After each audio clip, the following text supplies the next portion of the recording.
Look, I didn't want to be a half-blood. If you're reading this because you think you might be one, my advice is close this book right now. Believe whatever lie your mom or dad told you about your birth and try to lead a normal life.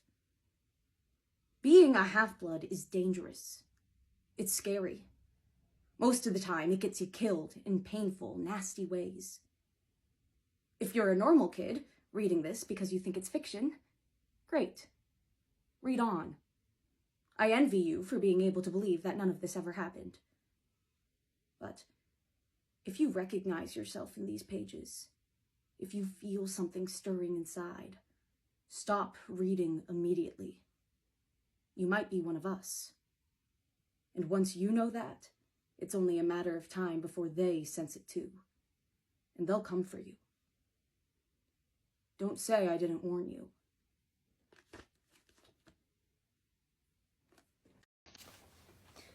I could barely make out the island ahead of us. Just a dark spot in the mist. I want you to do me a favor, Annabeth said. The sirens will be in range of their singing soon. I remembered stories about the sirens. They sang so sweetly, their voices enchanted sailors and lured them to their death. No problem, I assured her. We can just stop up our ears. There's a big tub of candle wax below deck. I want to hear them. I blinked. Why? They say the sirens sing the truth about what you desire. They tell you things about yourself you didn't even realize. That's what's so enchanting. If you survive, you become wiser. I want to hear them. How often will I get that chance? Coming from most people, this would have made no sense. But Annabeth, being who she was, well, if she could struggle through ancient Greek architecture books and enjoy documentaries on the History Channel, I guessed the sirens would appeal to her too. She told me her plan. Reluctantly, I helped her get ready. As soon as the rocky coastline of the island came into view, I ordered one of the ropes to wrap around Annabeth's waist, tying her to the foremast. "Don't untie me," she said. "No matter what happens or how much I plead, I'll want to go straight over the edge and drown myself." "Are you trying to tempt me?" "Ha ha." I promised I'd keep her secure. Then I took 2 large wads of candle wax, kneaded them into earplugs, and stuffed my ears. Annabeth nodded sarcastically, letting me know the earplugs were a real fashion statement. I made a face at her and turned to the pilot's wheel.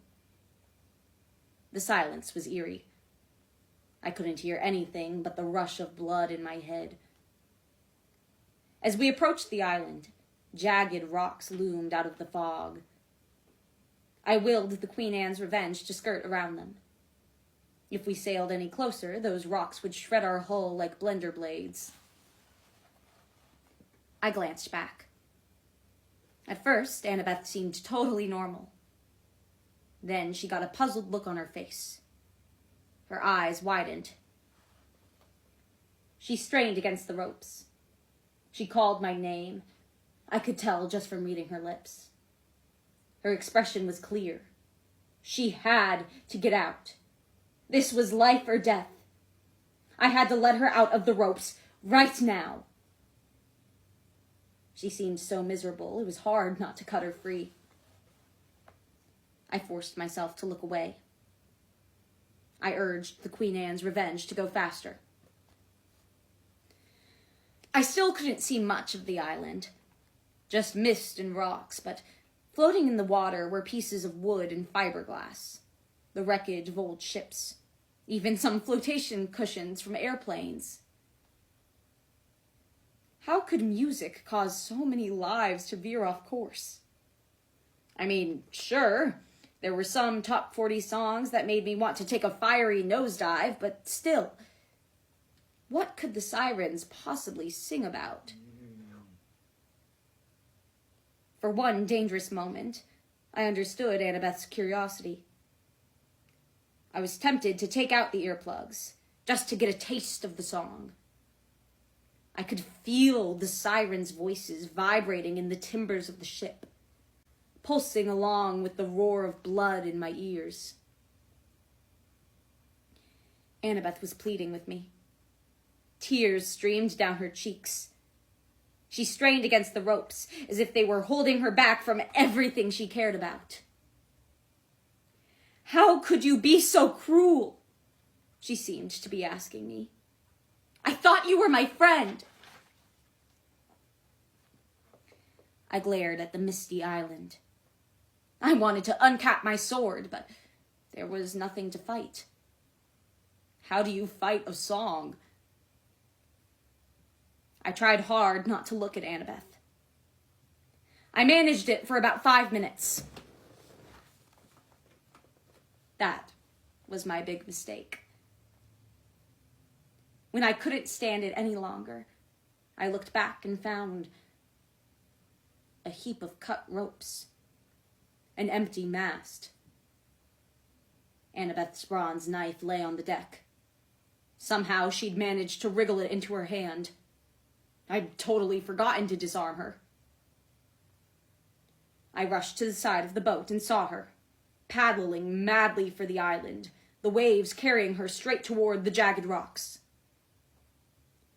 I screamed her name, but if she heard me, it didn't do any good. She was entranced, swimming toward her death.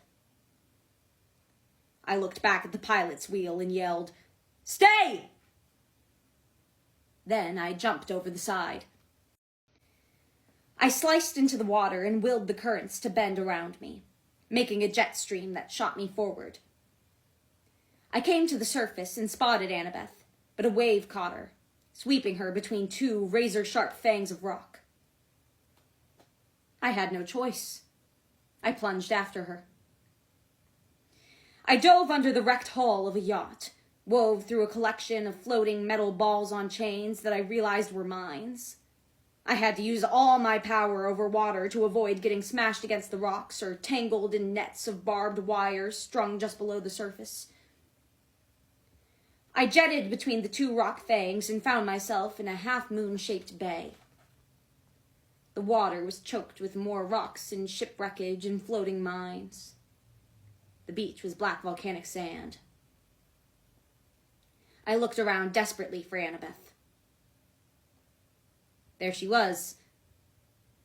Luckily or unluckily, she was a strong swimmer. She'd made it past the mines and the rocks. She was almost to the black beach.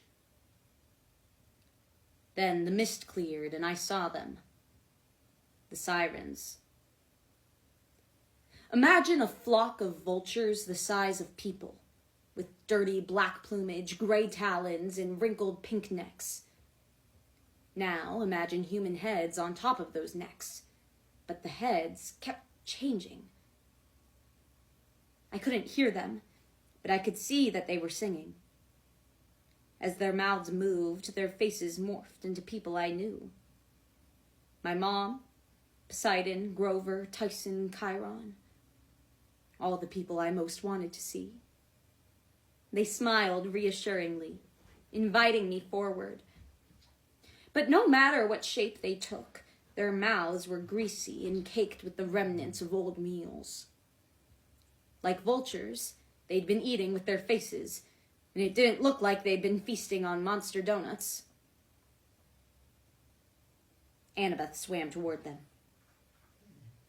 I knew I couldn't let her get out of the water. The sea was my only advantage. It had always protected me one way or another. I propelled myself forward and grabbed her ankle. The moment I touched her, a shock went through my body, and I saw the sirens the way Annabeth must have been seeing them. 3 people sat on a picnic blanket in Central Park. A feast was spread out before them. I recognized Annabeth's dad from photos she'd shown me. An athletic-looking, sandy-haired guy in his 40s. He was holding hands with a beautiful woman who looked a lot like Annabeth.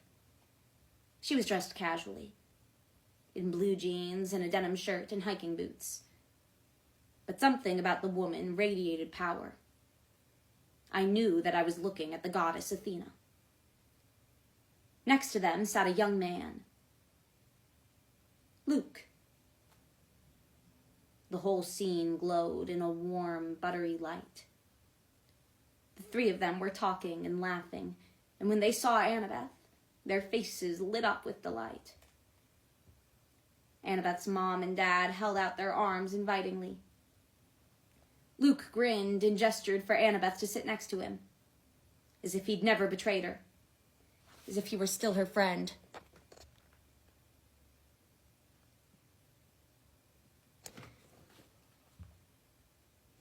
Behind the trees of Central Park, a city skyline rose.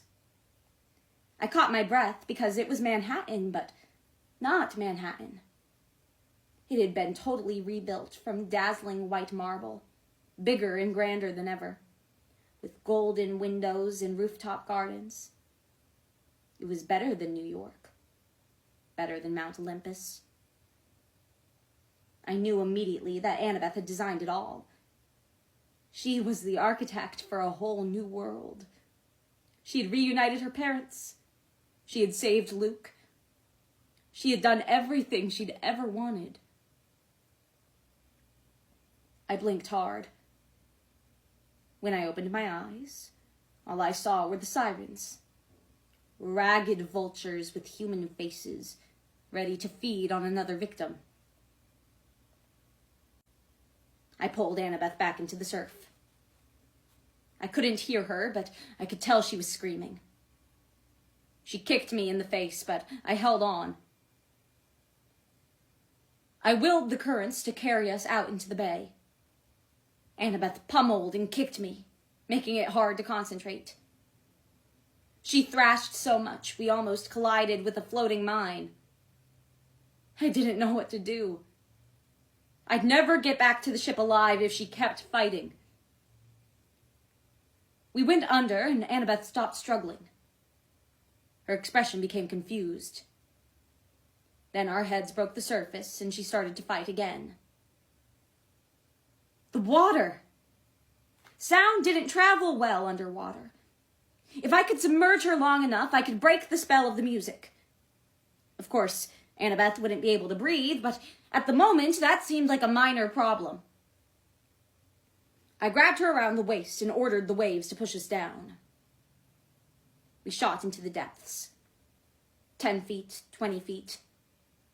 I knew I had to be careful because I could withstand a lot more pressure than Annabeth. She fought and struggled for breath as bubbles rose around us. Bubbles. I was desperate. I had to keep Annabeth alive. I imagined all the bubbles in the sea, always churning, rising.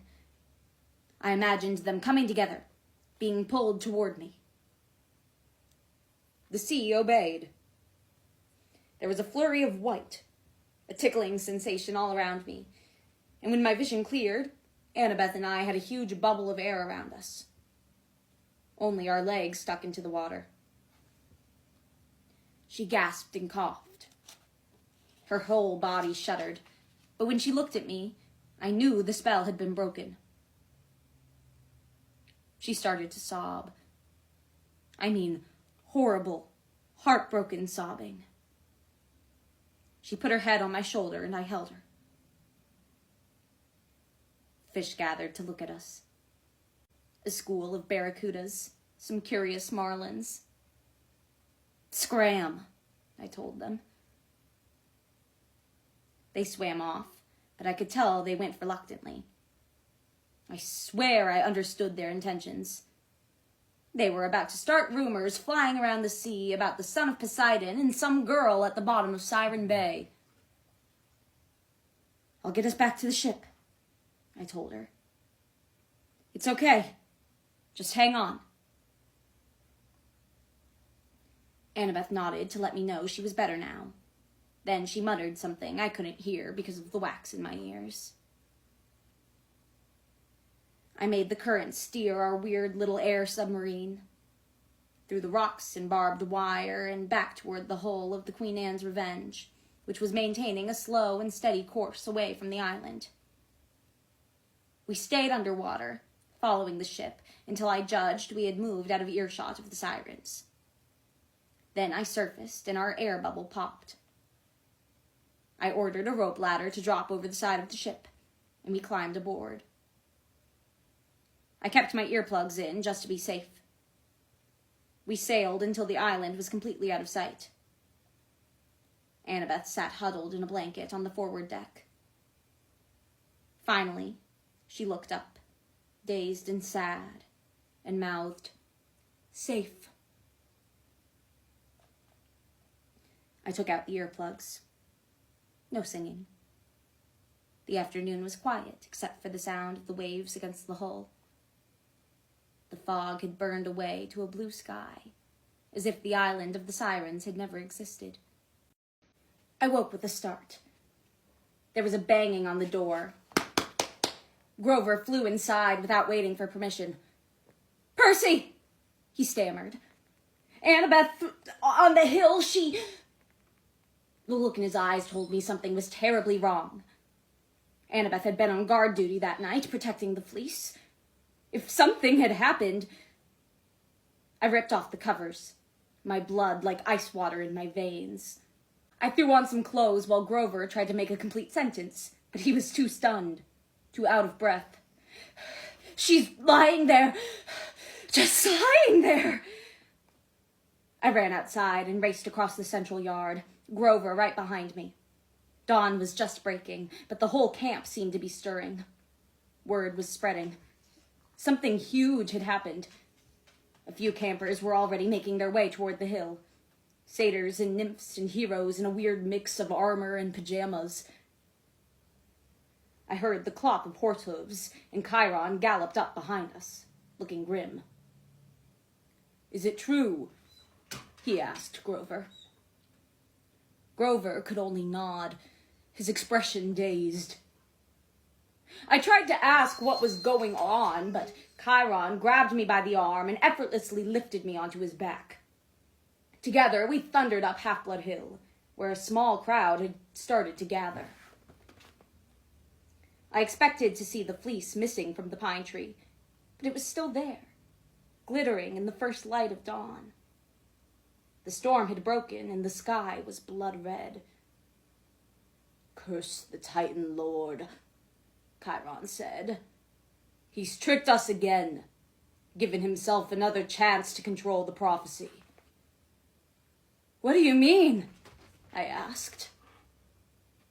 "The fleece," he said. "The fleece did its work too well." We galloped forward, everyone moving out of our way. There, at the base of the tree, a girl was lying unconscious. Another girl in Greek armor was kneeling next to her. Blood roared in my ears. I couldn't think straight. Annabeth had been attacked? But why was the fleece still there? The tree itself looked perfectly fine, whole and healthy, suffused with the essence of the golden fleece. "It healed the tree," Chiron said, his voice ragged. "And poison was not the only thing it purged." Then I realized Annabeth wasn't the one lying on the ground. She was the one in the armor, kneeling next to the unconscious girl. When Annabeth saw us, she ran to Chiron. She just suddenly there." Her eyes were streaming with tears, but I still didn't understand. I was too freaked out to make sense of it all. I leaped off Chiron's back and ran toward the unconscious girl. Chiron said, "Percy, wait!" I knelt by her side. She had short black hair and freckles across her nose. She was built like a long-distance runner, lithe and strong, and she wore clothes that were somewhere between punk and goth. A black t-shirt, black tattered jeans, and a leather jacket with buttons from a bunch of bands I'd never heard of. She wasn't a camper. I didn't recognize her from any of the cabins. And yet I still had the strangest feeling I'd seen her before. "It's true," Grover said, panting from his run up the hill. "I can't believe..." Nobody else came close to the girl. I put my hand on her forehead. Her skin was cold, but my fingertips tingled as if they were burning.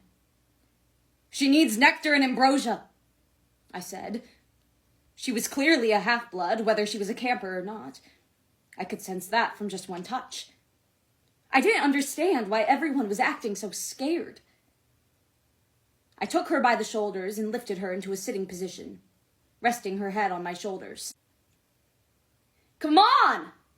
I yelled to the others. "What's wrong with you people? Let's get her to the big house!" No one moved. Not even Chiron. They were all too stunned. Then the girl took a shaky breath. She coughed and opened her eyes. Her irises were startlingly blue, electric blue. The girl stared at me in bewilderment, shivering and wild-eyed. "Who?" "I'm Percy," I said. "You're safe now." "Strangest dream." "It's okay." "Dying." "No," I assured her. "You're okay. What's your name?" That's when I knew, even before she said it. The girl's blue eyes stared into mine, and I understood what the Golden Fleece quest had been about. The poisoning of the tree, everything. Kronos had done it to bring another chess piece into play. Another chance to control the prophecy. Even Chiron, Annabeth, and Grover, who should have been celebrating this moment, were too shocked, thinking about what it might mean for the future. And I was holding someone who was destined to be my best friend, or possibly my worst enemy. "I'm Thalia," the girl said. "Daughter of Zeus."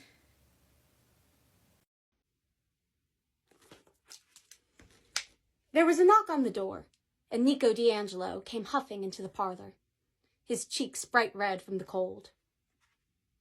He was smiling, but he looked around anxiously. "Hey!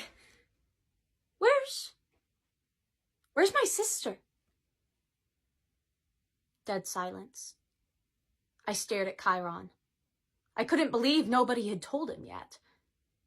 And then I realized why. They'd been waiting for us to appear, to tell Nico in person. That was the last thing I wanted to do, but I owed it to Bianca. "Hey, Nico." I got up from my comfortable chair. "Let's take a walk, okay? We need to talk." He took the news in silence, which somehow made it worse.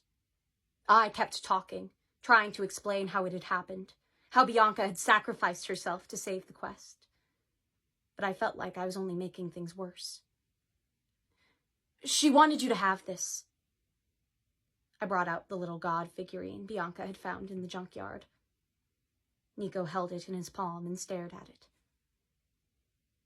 We were standing at the dining pavilion, just where we'd last spoken before I went on the quest. The wind was bitter cold, even with the camp's magical weather protection. Snow fell lightly against the marble steps. I figured outside the camp borders there must be a blizzard happening. "You promised you would protect her," Nico said. He might as well have stabbed me with a rusty dagger. It would have hurt less than reminding me of my promise. "Nico," I said, "I tried, but Bianca gave herself up to save the rest of us.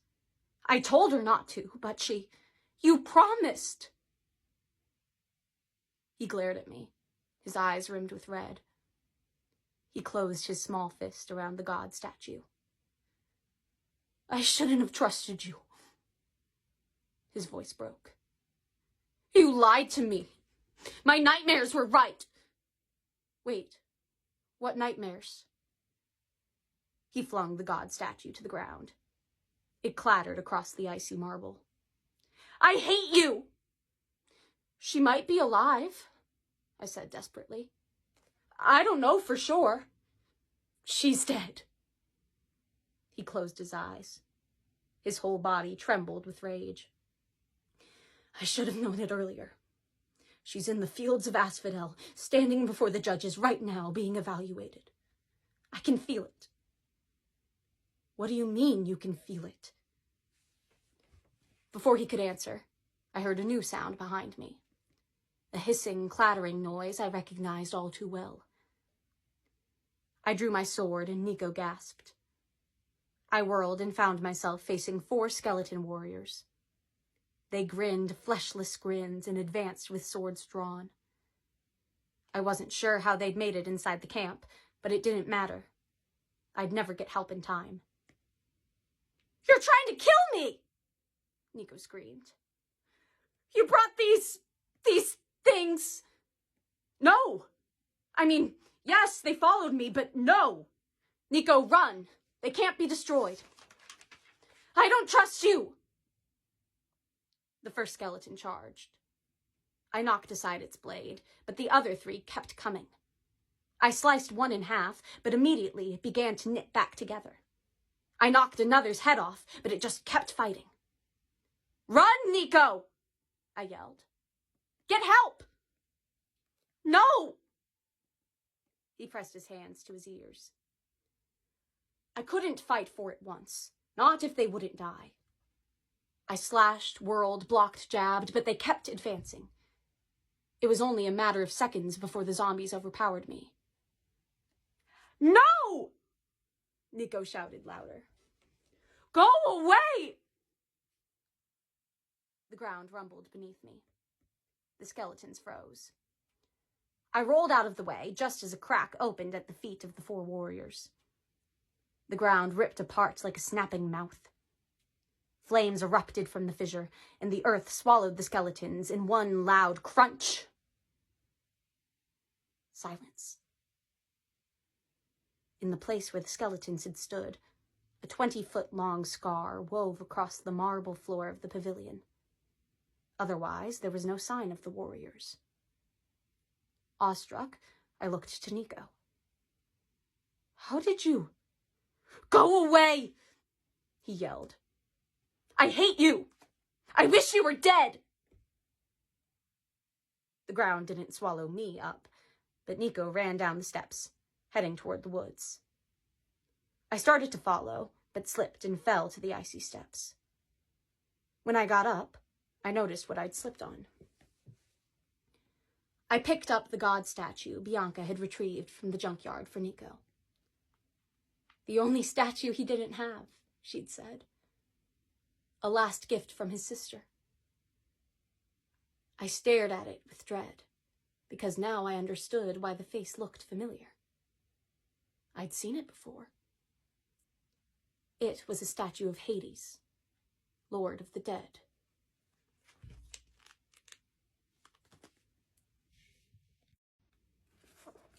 Spotlights blazed on either side of the creature. The only exit was a tunnel right behind the dais. The mechanical spider scuttled between the Sphinx's paws and disappeared.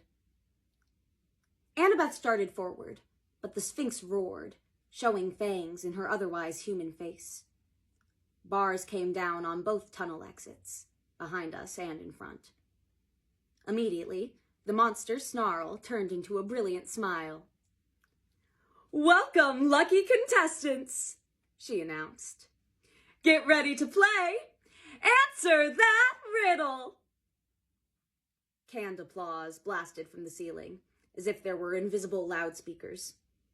Spotlights swept across the room and reflected off the dais, throwing disco glitter over the skeletons on the floor. Fabulous prizes, the Sphinx said. Pass the test, and you get to advance. Fail, and I get to eat you. Who will be our contestant? Annabeth grabbed my arm.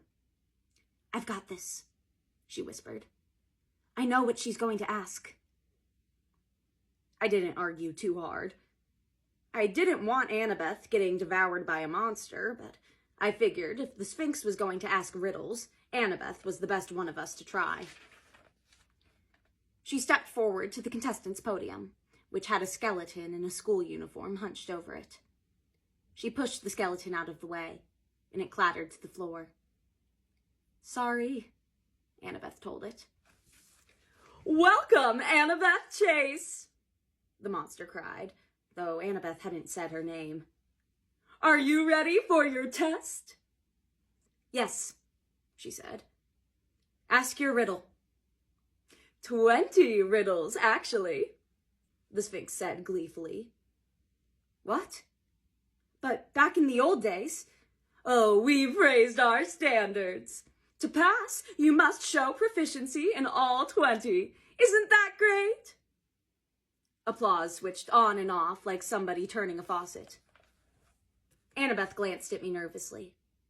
I gave her an encouraging nod. "Okay," she told the Sphinx. "I'm ready." A drum roll sounded from above. The Sphinx's eyes glittered with excitement.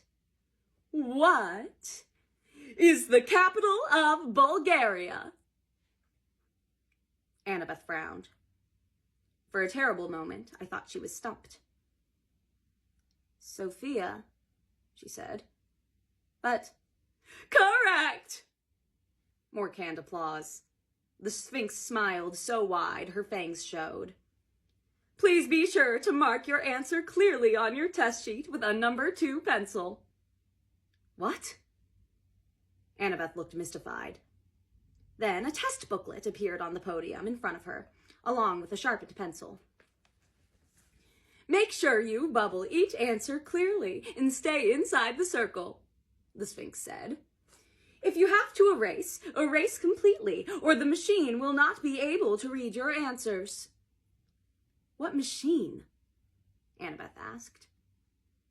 The Sphinx pointed with her paw. Over by the spotlight was a bronze box with a bunch of gears and levers and a big Greek letter eta on the side, the mark of Hephaestus. "Now," said the Sphinx. "Next question." "Wait a second," Annabeth protested. "What about what walks on 4 legs in the morning?" "I beg your pardon?"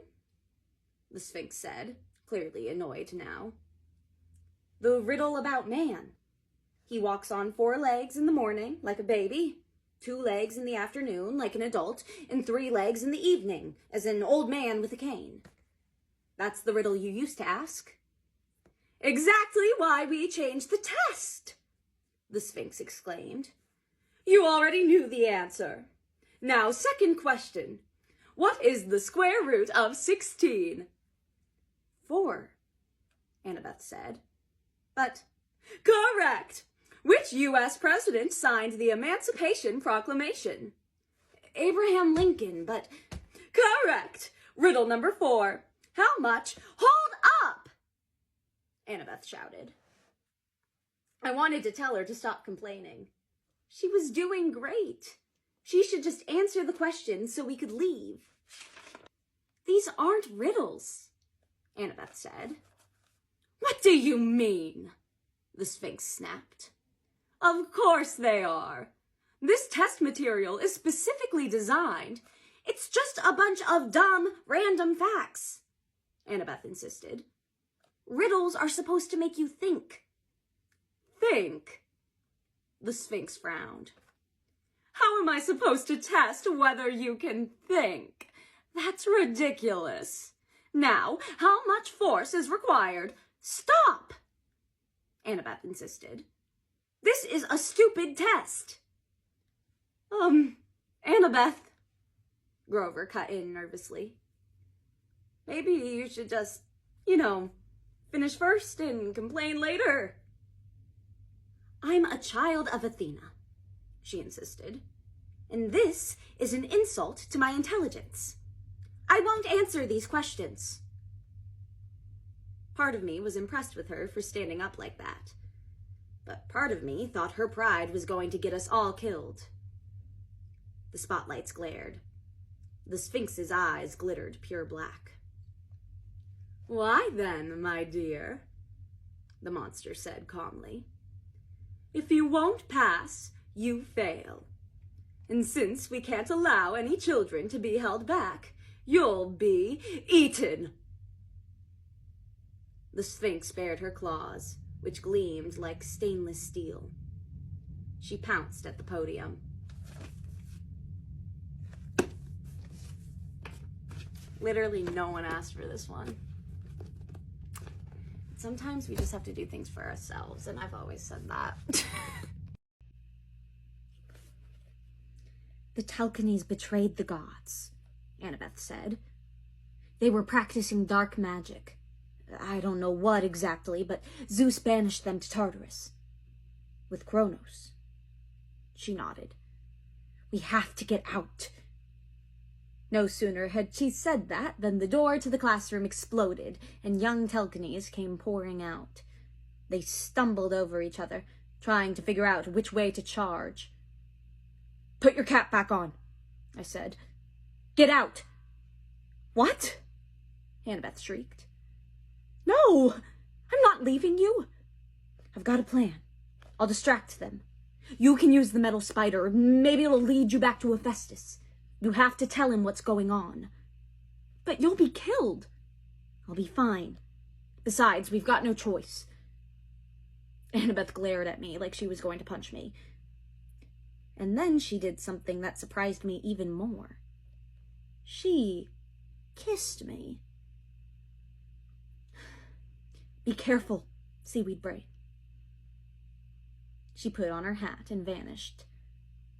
I probably would have sat there for the rest of the day, staring at the lava and trying to remember what my name was, but the sea demons jarred me back to reality. "There!" one yelled. The entire class of Telchines charged across the bridge toward me. I ran for the middle of the platform, surprising the 4 elder sea demons so much they dropped the red-hot blade.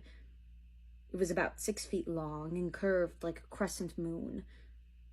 I'd seen a lot of terrifying things, but this unfinished whatever it was scared me worse. The elder demons got over their surprise quickly. There were 4 ramps leading off the platform, and before I could dash in any direction, each of them had covered an exit. The tallest one snarled. "What do we have here? A son of Poseidon?" "Yes," another growled. "I can smell the sea in his blood." I raised Riptide. My heart was pounding. "Strike down one of us, demigod," the 3rd demon said, "and the rest of us shall tear you to shreds. Your father betrayed us. He took our gift and said nothing as we were cast into the pit. We will see him sliced to pieces.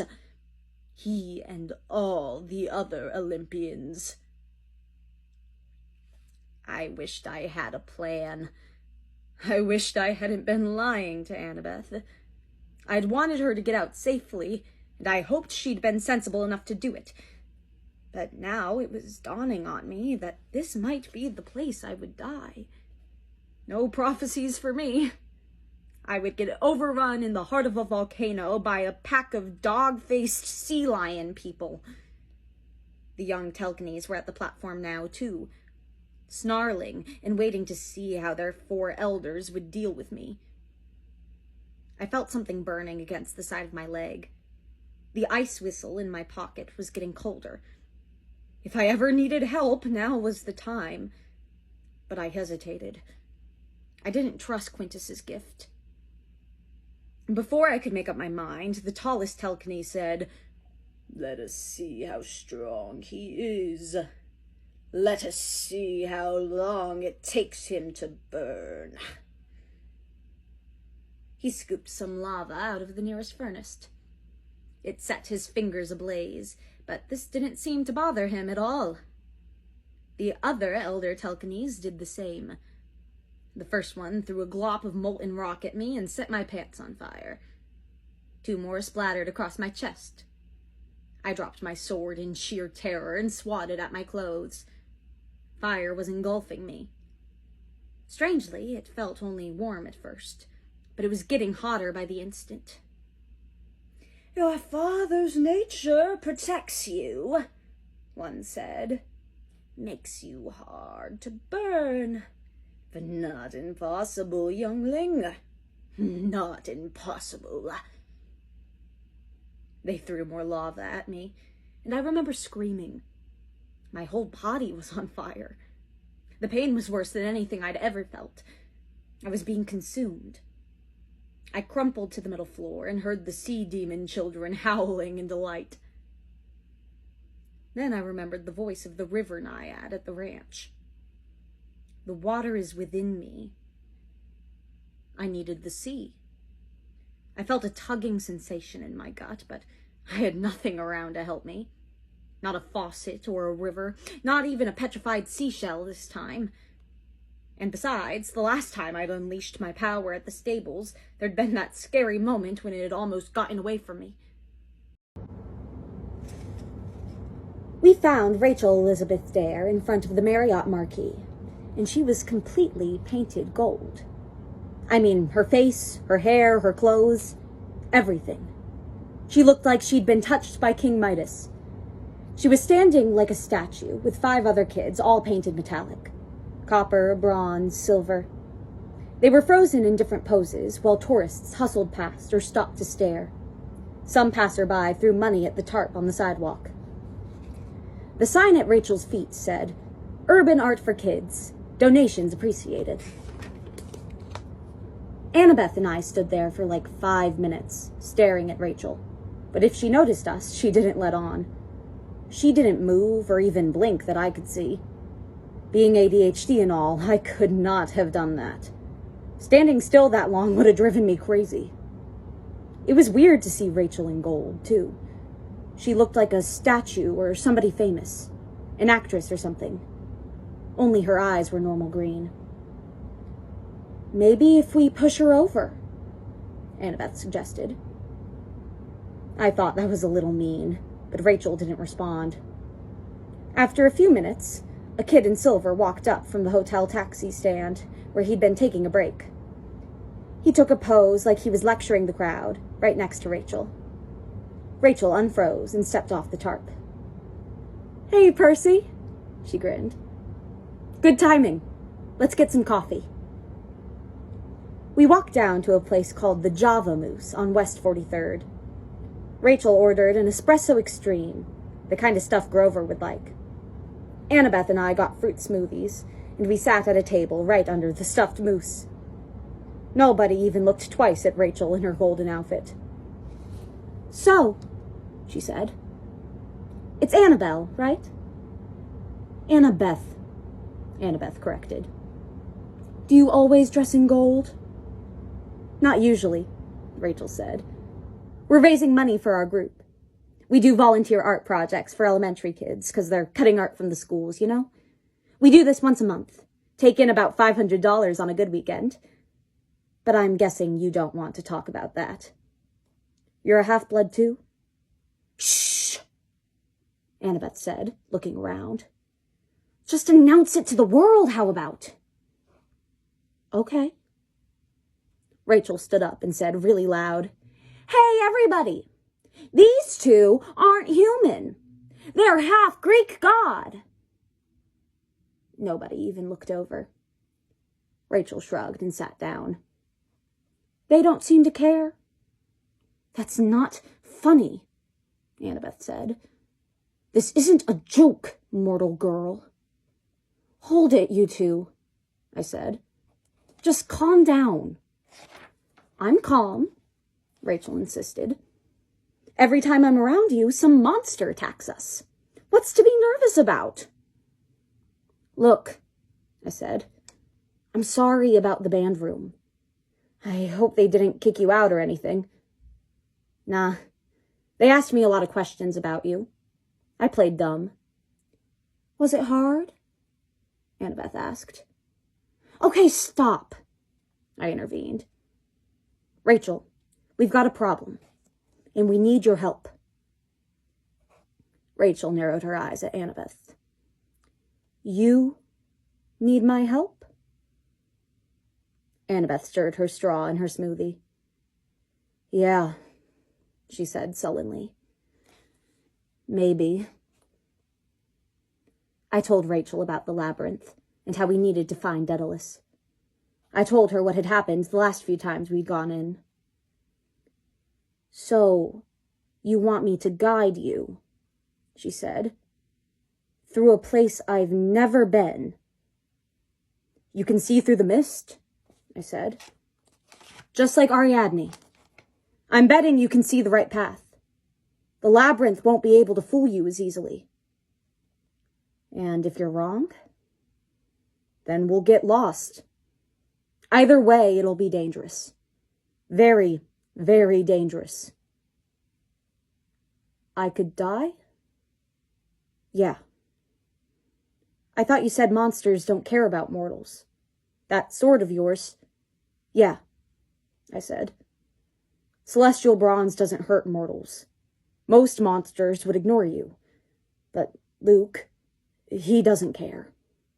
He'll use mortals, demigods, monsters, whatever. And he'll kill anyone who gets in his way. Nice guy, Rachel said. He's under the influence of a titan, Annabeth said defensively. He's been deceived. Rachel looked back and forth between us. Okay, she said. I'm in.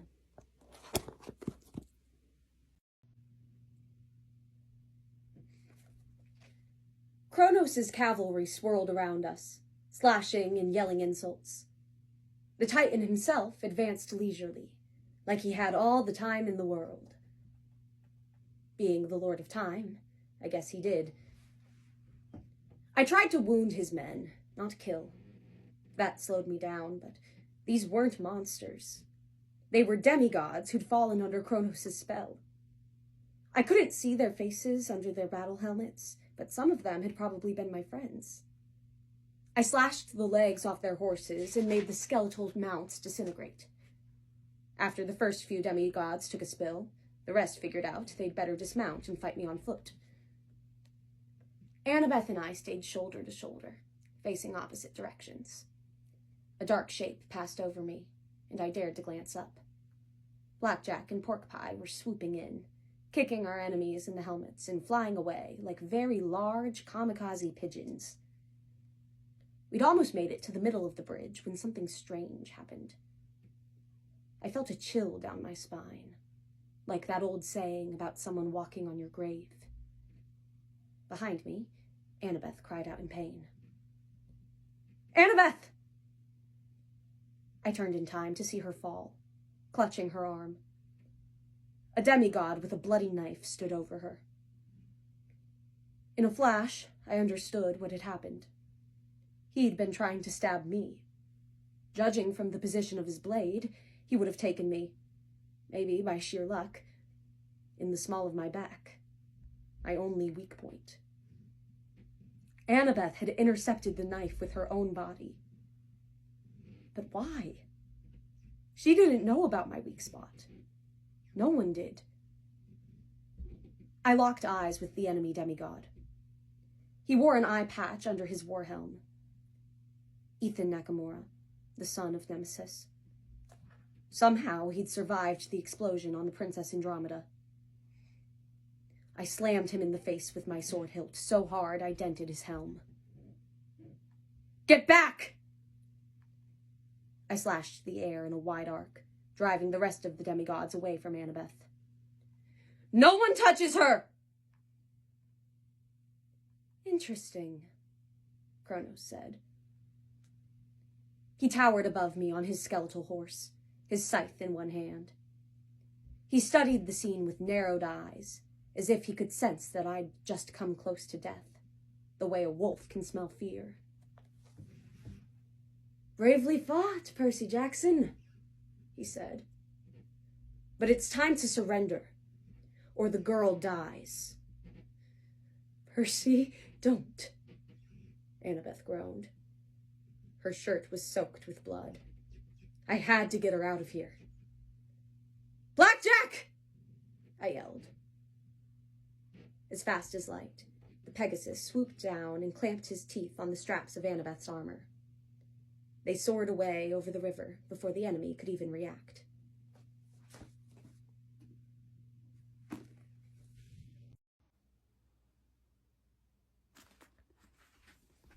Hey. Annabeth slid next to me on the bench. Happy birthday. She was holding a huge, misshapen cupcake with blue icing. I stared at her. What? It's August 18th, she said. Your birthday, right?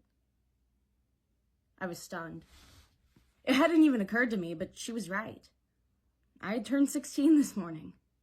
The same morning I had made the choice to give Luke the knife. The prophecy had come true right on schedule, and I haven't even thought about the fact that it was my birthday. Make a wish, she said. Did you bake this yourself? I asked.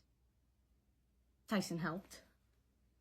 That explains why it looks like a chocolate brick, I said, with extra blue cement. Annabeth laughed. I thought for a second, then blew out the candle. We cut it in half and shared, eating with our fingers. Annabeth sat next to me, and we watched the ocean. Crickets and monsters were making noise in the woods, but otherwise it was quiet. You saved the world, she said. We saved the world. And Rachel's the new oracle, which means she won't be dating anybody. You don't sound disappointed, I noticed. Annabeth shrugged. No, I don't care. Uh-huh.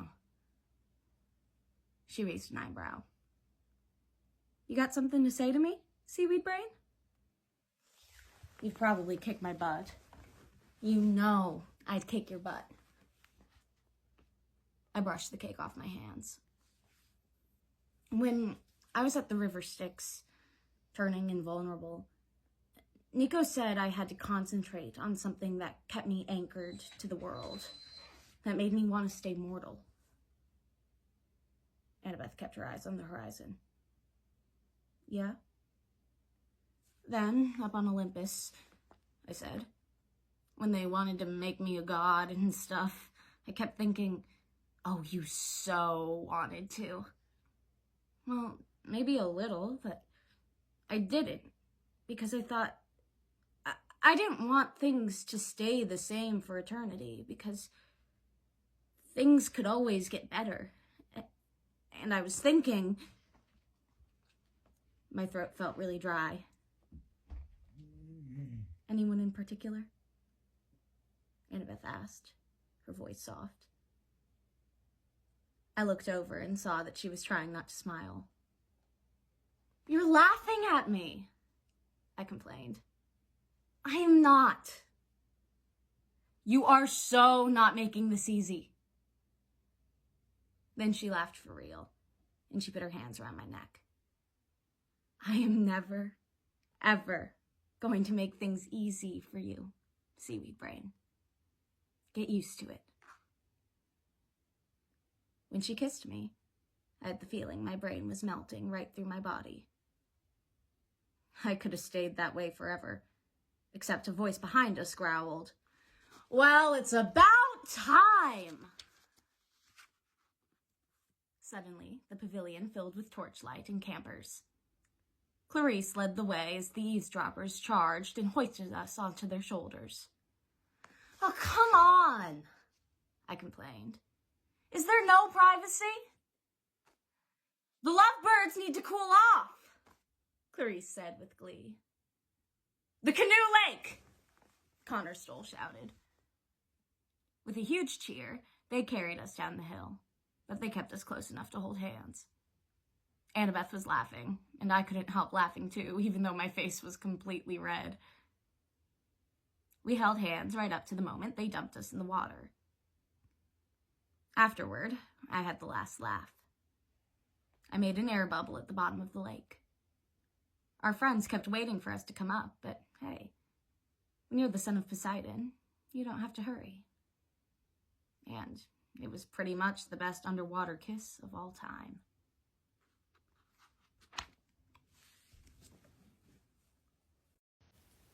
Percy had another one of those weird flashes. Like this was somebody he should know. The kid was almost as pale as Octavian, but with dark eyes and messy black hair. He didn't look anything like Hazel. He wore a silver skull ring, a chain for a belt, and a black t-shirt with skull designs. At his side hung a pure black sword. For a microsecond, when he saw Percy, the boy seemed shocked. Panicked, even, like he'd been caught in a searchlight. "This is Percy Jackson," Hazel said. "He's a good guy. Percy, this is my brother, the son of Pluto." The boy regained his composure and held out his hand. "Pleased to meet you," he said. "I'm Nico D'Angelo." Chapter 5, Hazel. Hazel felt like she'd introduced 2 nuclear bombs. Now she was waiting to see which one exploded first. Until that morning, her brother Nico had been the most powerful demigod she knew. The others at Camp Jupiter saw him as a traveling oddball, about as harmless as the fawns. Hazel knew better. She hadn't grown up with Nico, hadn't even known him very long, but she knew Nico was more dangerous than Reyna or Octavian, or maybe even Jason. Then she'd met Percy. At first, when she saw him stumbling up the highway with the old lady in his arms, Hazel had thought he might be a god in disguise. Even though he was beat up, dirty, and stooped with exhaustion, he had an aura of power. He had the good looks of a Roman god, with sea-green eyes and wind-blown black hair. She'd ordered Frank not to fire on him. She'd thought the gods might be testing them. She'd heard myths like that. A kid with an old lady begs for shelter, and when the rude mortals refuse, boom, they get turned into banana slugs. Then Percy had controlled the river and destroyed the Gorgons. He'd turned a pen into a bronze sword. He'd stirred up the whole camp with talk about the Gracchus, a son of the sea god. Long ago, Hazel had been told that a descendant of Neptune would save her. But could Percy really take away her curse? It seemed too much to hope for. Percy and Nico shook hands. They studied each other warily, and Hazel fought the urge to run. If these two busted out the magic swords, things would get ugly. Nico didn't appear scary. He was skinny and sloppy in his rumpled black clothes. His hair, as always, looked like he'd just rolled out of bed. Hazel remembered when she'd met him. The first time she'd seen him draw that black sword of his, she'd almost laughed. The way he called it Stygian iron, all serious-like. He'd looked ridiculous. This scrawny white boy was no fighter. She certainly hadn't believed they were related. She had changed her mind about that quick enough. Percy scowled. I know you. Nico raised his eyebrows. Do you? He looked at Hazel for explanation. Hazel hesitated. Something about her brother's reaction wasn't right. He was trying hard to act casual. But when he had first seen Percy, Hazel had noticed his momentary look of panic. Nico already knew Percy. She was sure of it. Why was he pretending otherwise? Okay, we'll stop there. I know you. Do you? Ugh. Some part of Annabeth's mind registered how beautiful the city was. The smells from the bakeries, the gurgling fountains, the flowers blooming in the gardens, and the architecture. Gods, the architecture. Gilded marble columns, dazzling mosaics, monumental arches, and terraced villas. In front of her, the demigods made way for a girl in full Roman armor and a purple cape. Dark hair tumbled across her shoulders. Her eyes were as black as obsidian. Reyna. Jason had described her well. Even without that, Annabeth would have singled her out as the leader. Medals decorated her armor. She carried herself with such confidence, the other demigods backed away and averted their gaze. Annabeth recognized something else in her face, too. In the hard set of her mouth and the deliberate way she raised her chin like she was ready to accept any challenge. Reyna was forcing a look of courage, while holding back a mixture of hopefulness and worry and fear that she couldn't show in public. Annabeth knew that expression. She saw it every time she looked in the mirror. The two girls considered each other. Annabeth's friends fanned out on either side. The Romans murmured Jason's name, staring at him in awe. Then someone else appeared from the crowd, and Annabeth's vision tunneled. Percy smiled at her. That sarcastic, troublemaker smile that had annoyed her for years, but eventually had become endearing. His sea-green eyes were as gorgeous as she remembered. His dark hair was swept to one side, like he'd just come from a walk on the beach. He looked even better than he had 6 months ago. Tanner and taller, leaner and more muscular. Annabeth was too stunned to move. She felt that if she got any closer to him, all the molecules in her body might combust. She'd secretly had a crush on him since they were 12 years old. Last summer, she'd fallen for him hard. They'd been a happy couple for 4 months, and then he'd disappeared. During their separation, something had happened to Annabeth's feelings. They'd grown painfully intense, like she'd been forced to withdraw from a life-saving medication. Now she wasn't sure which was more excruciating, living with that horrible absence or being with him again. The praetor Reyna straightened. With apparent reluctance, she turned toward Jason. Jason Grace, my former colleague. She spoke the word colleague like it was a dangerous thing. I welcome you home. And these, your friends. Annabeth didn't mean to, but she surged forward. Percy rushed toward her at the same time. The crowd tensed. Some reached for swords that weren't there. Percy threw his arms around her. They kissed, and for a moment nothing else mattered. An asteroid could have hit the planet and wiped out all life, and Annabeth wouldn't have cared. Percy smelled of ocean air. His lips were salty. Seaweed brain, she thought giddily. Percy pulled away and studied her face. Gods, I never thought... Annabeth grabbed his wrist and flipped him over her shoulder. He slammed into the stone pavement. Romans cried out. Some surged forward, but Reyna shouted, Hold! Stand down! Annabeth put her knee on Percy's chest. She pushed her forearm against his throat. She didn't care what the Romans thought. A white-hot lump of anger expanded in her chest, a tumor of worry and bitterness that she'd been carrying around since last autumn. If you ever leave me again, she said, her eyes stinging, I swear to all the gods. Percy had the nerve to laugh. Suddenly, the lump of heated emotions melted inside Annabeth. Consider me warned, Percy said. I missed you too.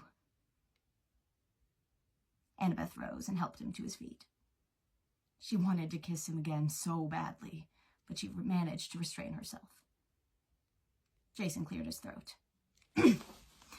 So, yeah, it's good to be back. He introduced Reyna to Piper, who looked a little miffed she hadn't gotten to say the lines she'd been practicing. Then to Leo, who grinned and flashed a peace sign. And this is Annabeth, Jason said. Normally she doesn't judo flip people. Reyna's eyes sparkled. You sure you're not a Roman, Annabeth? Or an Amazon? Annabeth didn't know if that was a compliment, but she held out her hand. I only attack my boyfriend like that, she promised. Pleased to meet you.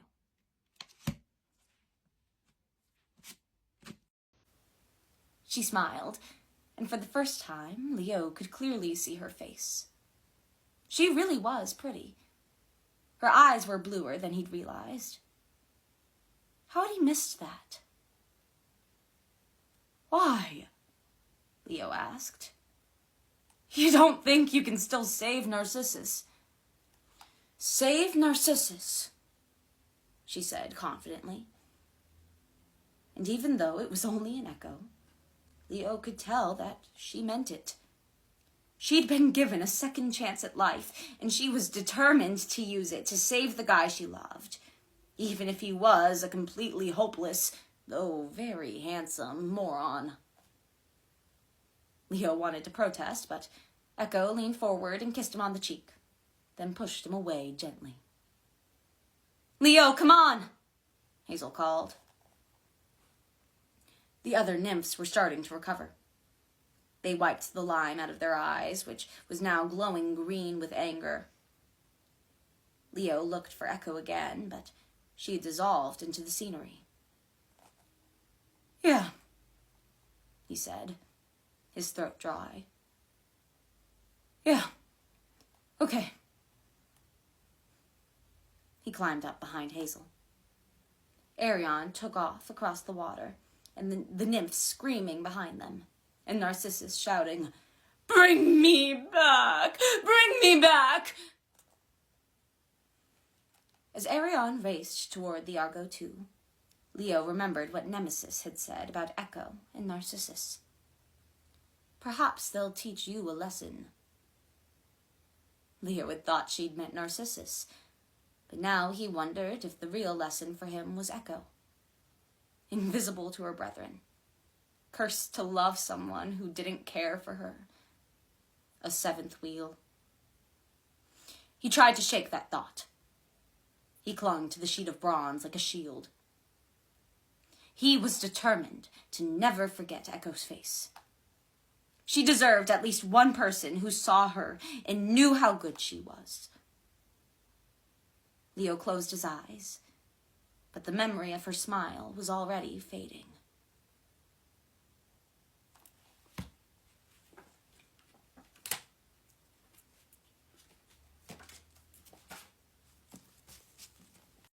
Chapter 11. Piper.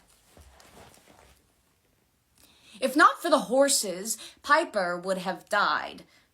Jason and Percy charged each other, but Tempest and Blackjack balked long enough for Piper to leap out of the way. She rolled to the edge of the road and looked back, dazed and horrified, as the boys crossed swords, gold against bronze. Sparks flew, their blades blurred, strike and parry, and the pavement trembled. The first exchange took only a second, but Piper couldn't believe the speed of their sword fighting. The horses pulled away from each other, Tempest thundering in protest, Blackjack flapping his wings. "Stop it!" Piper yelled. For a moment, Jason heeded her voice. His golden eyes turned toward her, and Percy charged, slamming his blade into Jason. Thank the gods, Percy turned his sword. Maybe on purpose, maybe accidentally. So the flat of it hit Jason's chest, but the impact was still enough to knock Jason off his mount. Blackjack cantered away as Tempest reared in confusion. The spirit horse charged into the sunflowers and dissipated into vapor. Percy struggled to turn his Pegasus around. "Percy!" Piper yelled. "Jason's your friend! Drop your weapon!" Percy's sword arm dipped. Piper might have been able to bring him under control, but unfortunately, Jason got to his feet. Jason roared. A bolt of lightning arced out of the clear blue sky. It ricocheted off his gladius and blasted Percy off his horse. Blackjack whinnied and fled into the wheat fields. Jason charged at Percy, who was now on his back, his clothes smoking from the lightning blast. For a horrible moment, Piper couldn't find her voice. Gaia seemed to be whispering to her, "You must choose. Why not let Jason kill him?" "No!" she screamed. "Jason, stop!" He froze, his sword 6 inches from Percy's face. Jason turned, the gold light in his eyes flickering uncertainly. "I cannot stop. One must die." Something about that voice. It wasn't Gaia. It wasn't Jason. "Who are you?" Piper demanded. Jason's mouth twisted in a gruesome smile. "We are the Eidolons. We will live again." Eidolons. Piper's mind raced. She'd studied all sorts of monsters at Camp Half-Blood, but that term wasn't familiar. You're some sort of ghost? He must die." Jason turned his attention back to Percy, but Percy had recovered more than either of them had realized. He swept out his leg and knocked Jason off his feet. Jason's head hit the asphalt with a nauseating conk. Percy rose. "Stop it!" Piper screamed again, but there was no charm speak in her voice. She was shouting in sheer desperation. Percy raised Riptide over Jason's chest. Panic closed up Piper's throat. She wanted to attack Percy with her dagger, but she knew that wouldn't help. Whatever was controlling him had all of Percy's skill. There was no way she could beat him in combat. She forced herself to focus. She poured all her anger into her voice. "Eidolon, stop!" Percy froze. "Face me," Piper ordered. The son of the sea god turned. His eyes were gold instead of green, his face pale and cruel, not at all like Percy's. "You have not chosen," he said. "So this one will die." "You're a spirit from the underworld," Piper guessed. "You're possessing Percy Jackson, is that it?" Percy sneered. "I will live again in this body. The Earth Mother has promised. I will go where I please, control whom I wish." A wave of cold washed over Piper. Leo. That's what happened to Leo. He was being controlled by an Eidolon.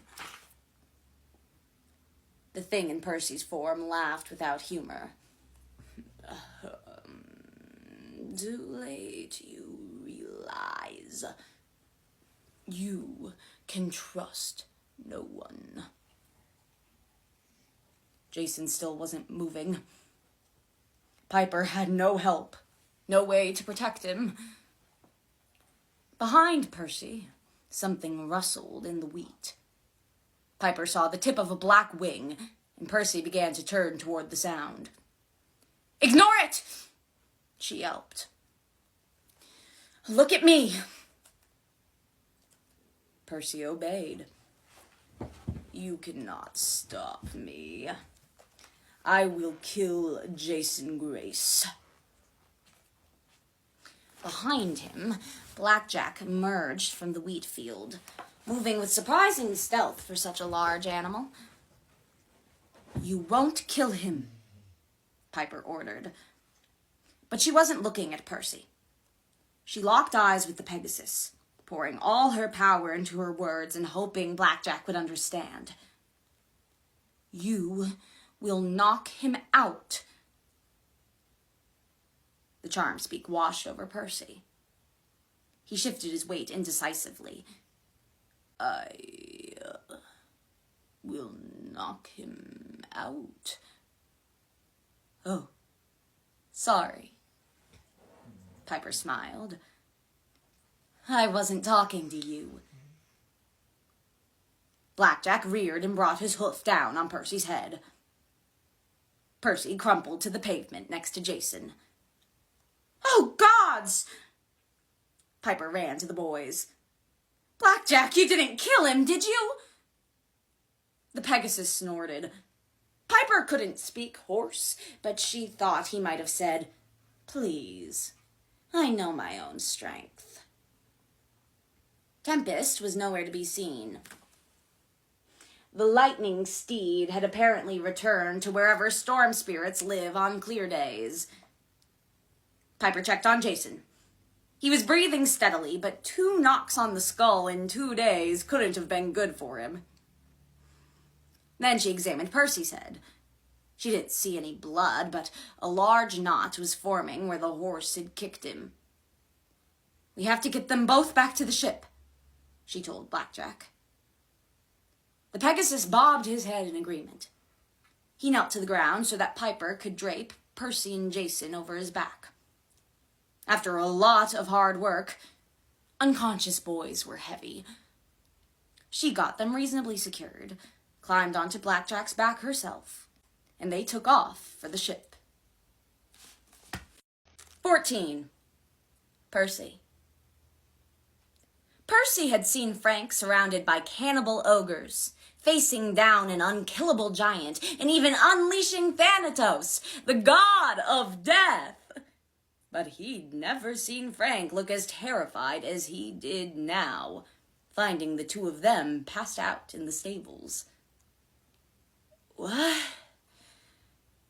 Percy rubbed his eyes.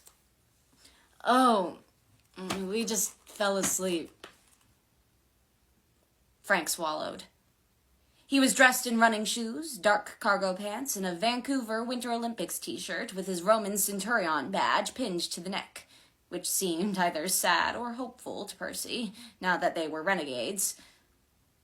Frank averted his eyes as if the sight of them together might burn him. "Everyone thinks you've been kidnapped," he said. "We've been scouring the ship. When Coach Hedge finds out... Oh, gods, have you been here all night?" "Frank!" Annabeth's ears were as red as strawberries. "We came down here to talk. We fell asleep, accidentally. That's it."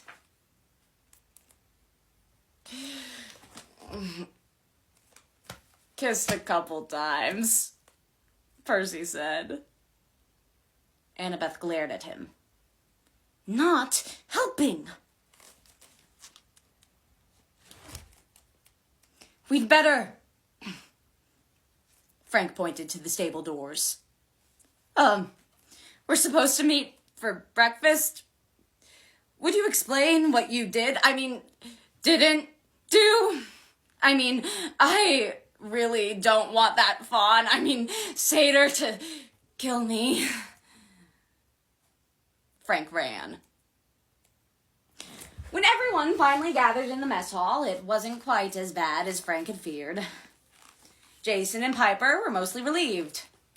Leo couldn't stop grinning and muttering, Classic. Only Hazel seemed scandalized, maybe because she was from the 1940s. She kept fanning her face and wouldn't meet Percy's eyes. Naturally, Coach Hedge went ballistic, but Percy found it hard to take the satyr seriously, since he was barely 5 feet tall. "Never in my life!" Coach bellowed, waving his bat and knocking over a plate of apples. "Against the rules! Irresponsible!" "Coach," Annabeth said, "it was an accident. We were talking, and we fell asleep." "Besides," Percy said, "you're starting to sound like Terminus." Hedge narrowed his eyes. "Is that an insult, Jackson? 'Cause I'll Terminus you, buddy!" Percy tried not to laugh. "It won't happen again, Coach. I promise. Now, don't we have other things to discuss?" Hedge fumed. "Fine. But I'm watching you, Jackson. And you, Annabeth Chase, I thought you had more sense." Jason cleared his throat. "So, grab some food, everybody. Let's get started." Percy stared at his jelly donut. He had a rocky history with Nico D'Angelo. The guy had once tricked him into visiting Hades' palace, and Percy had ended up in a cell. But most of the time, Nico sided with the good guys. He certainly didn't deserve slow suffocation in a bronze jar, and Percy couldn't stand seeing Hazel in pain. "We'll rescue him," he's promised her. "We have to. The prophecy says he holds the key to endless death." "That's right," Piper said encouragingly. "Hazel, your brother went searching for the doors of death in the underworld, right? He must have found them." "He can tell us where the doors are," Percy said. "And how to close them." Hazel took a deep breath. "Yes. Good.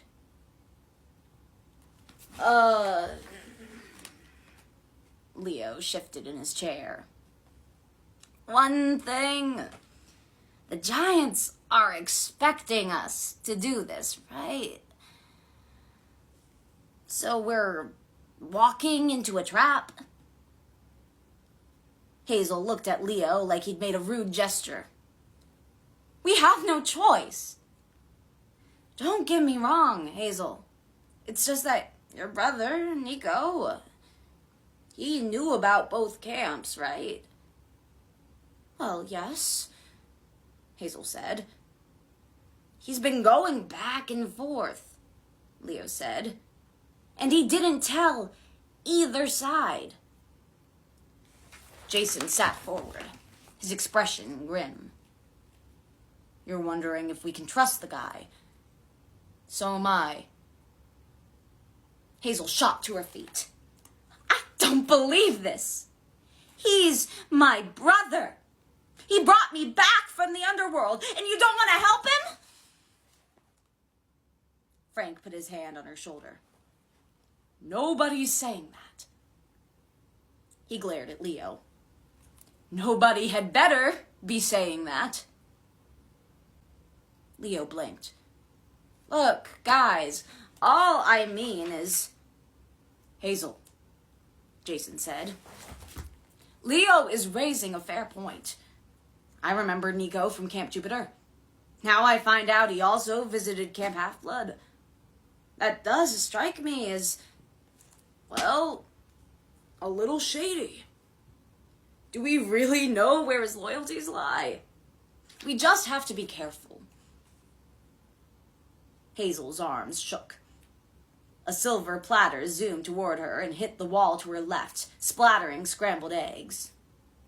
"You, the great Jason Grace, the praetor I looked up to. You were supposed to be fair, such a good leader, and now you..." Hazel stomped her foot and stormed out of the mess hall. "Hazel!" Leo called after her. "Geez, You've done enough," Frank growled. He got up to follow her, but Piper gestured for him to wait. "Give her time," Piper advised. Then she frowned at Leo and Jason. "You guys, that was pretty cold." Jason looked shocked. "Cold? I'm just being cautious." "Her brother is dying," Piper said. "I'll go talk to her," Frank insisted. "No," Piper said. "Let her cool down first. Trust me on this. I'll go check on her in a few minutes." "But," Frank huffed like an irritated bear. "Fine. I'll wait." Okay, I'll stop there, because we got through the part I wanted to get through. "So, Frank," she ventured, "what can I do for you?" Out of all the kids on the ship, Frank was the one she thought least likely to pay her a visit. She didn't feel any less confused when he blushed and pulled his Chinese handcuffs out of his pocket. "I don't like being in the dark about this," he muttered. "Could you show me the trick? I didn't feel comfortable asking anyone else." Annabeth processed his words with a slight delay.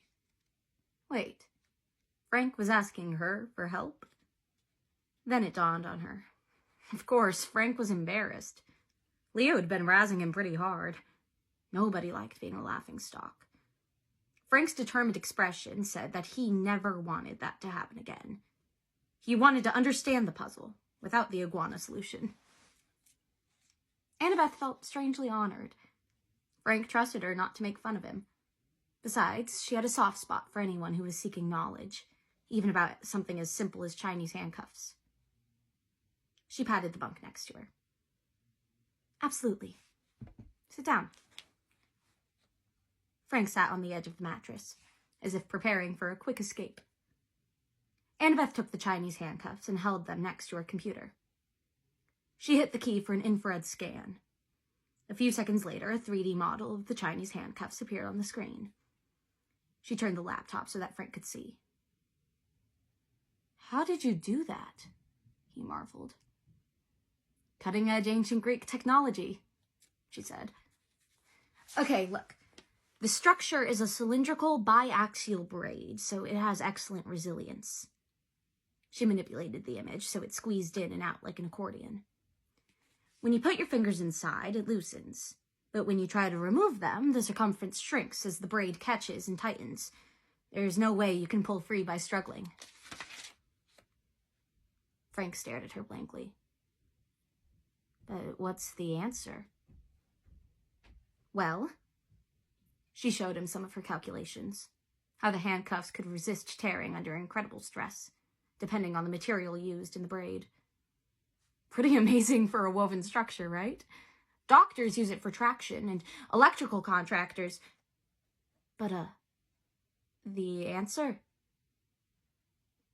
Annabeth laughed. "You don't fight against the handcuffs.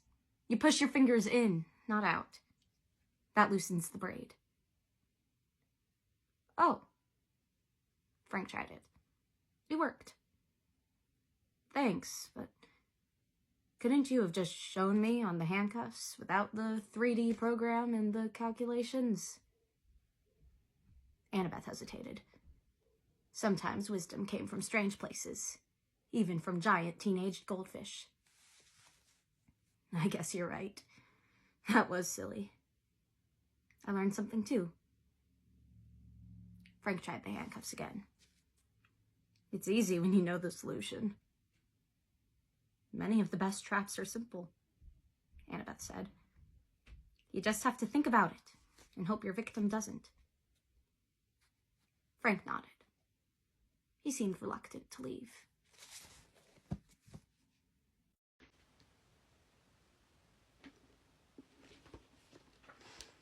Can't hear you, Octavian yelled. Wax in our ears. Standard procedure when battling evil sirens. Now throw down your weapons and turn around slowly so I can bind your hands. Let me skewer him, Hazel muttered. Please. The ship was only 50 feet away, but Annabeth saw no sign of Coach Hedge on deck. He was probably below, watching his stupid martial arts programs. Jason's group wasn't due back until sunset, and Percy would be underwater, unaware of the invasion. If Annabeth could get on board, she could use the ballistae, but there was no way to get around these 3 Romans. She was running out of time. The eagles circled overhead, crying out as if to alert their brethren, "Hey, some tasty Greek demigods over here." Annabeth couldn't see the flying chariot anymore, but she assumed it was close by. She had to figure out something before more Romans arrived. She needed help. Some kind of distress signal to Coach Hedge, or even better, Percy. "Well?" Octavian demanded. His 2 friends brandished their swords. Very slowly, using only 2 fingers, Annabeth drew her dagger. Instead of dropping it, she tossed it as far as she could into the water. Octavian made a squeaking sound. "What was that for? I didn't say toss it. That could have been evidence, or spoils of war." Annabeth tried for a dumb blonde smile, like, "Oh, silly me." Nobody who knew her would have been fooled, but Octavian seemed to buy it. He huffed in exasperation. "You other 2? He pointed his blade at Hazel and Piper. "Put your weapons on the dock. No funny bit!" All around the Romans, Charleston Harbor erupted like a Las Vegas fountain putting on a show. When the wall of seawater subsided, the 3 Romans were in the bay, spluttering and frantically trying to stay afloat in their armor. Percy stood on the dock, holding Annabeth's dagger. "You dropped this," he said, totally poker-faced. Annabeth threw her arms around him. "I love you!" Annabeth had a hard time maneuvering through the mobs of tourists. Why did so many people want to see Fort Sumter on a sweltering summer day? But Annabeth quickly realized the crowds had saved their lives.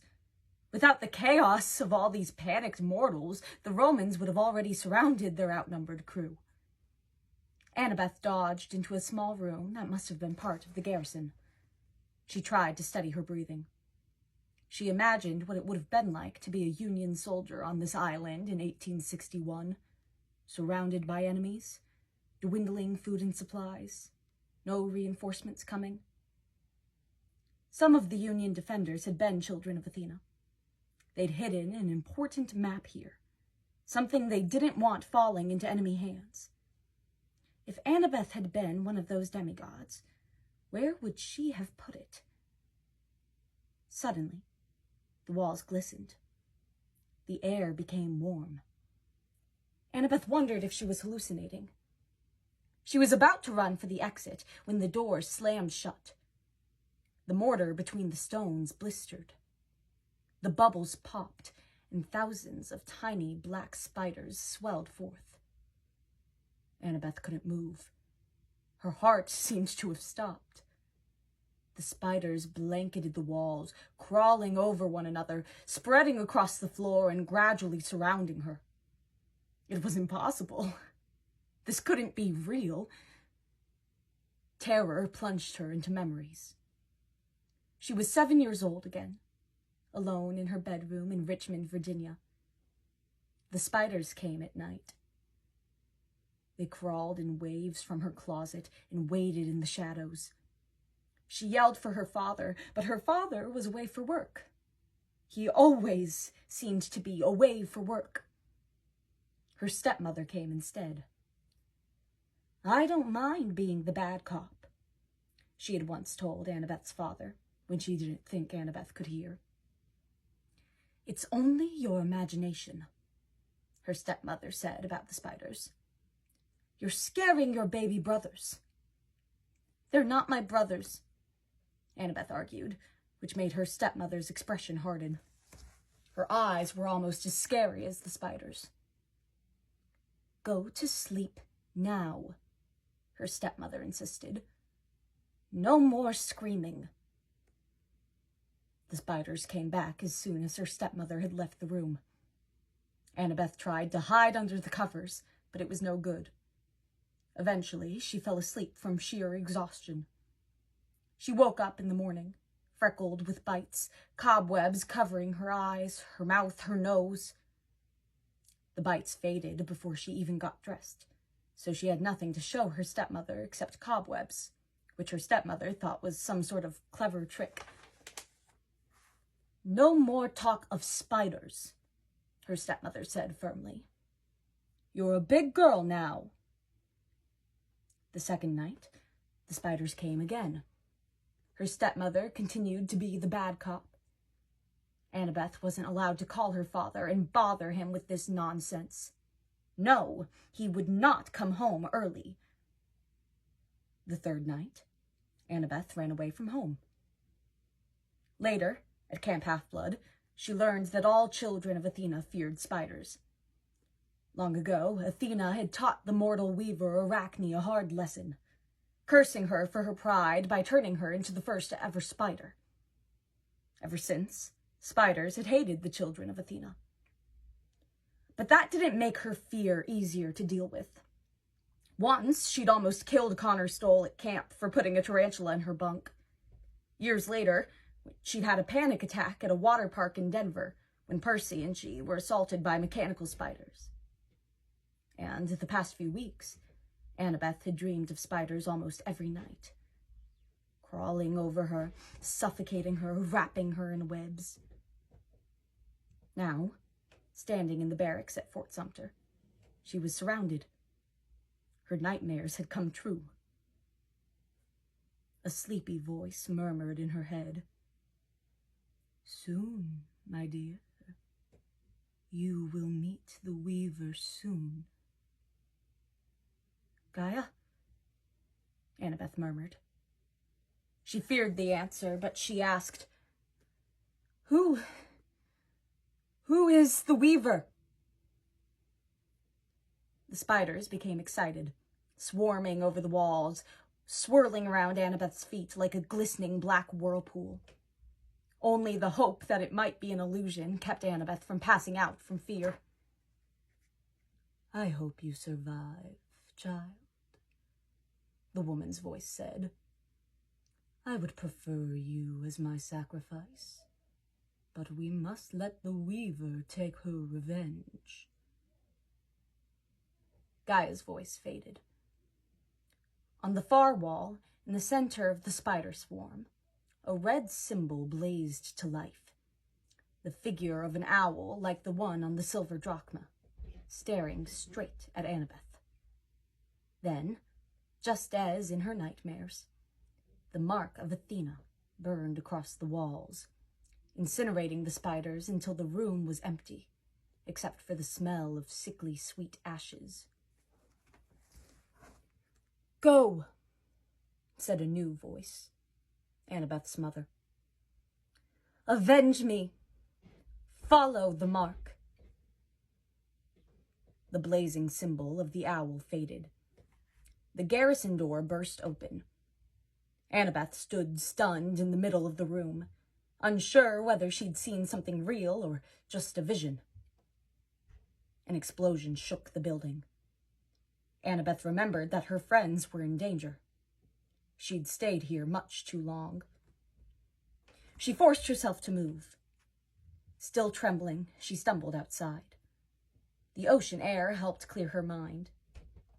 She gazed across the courtyard, past the panicked tourists and fighting demigods, to the edge of the battlements, where a large mortar pointed out to sea.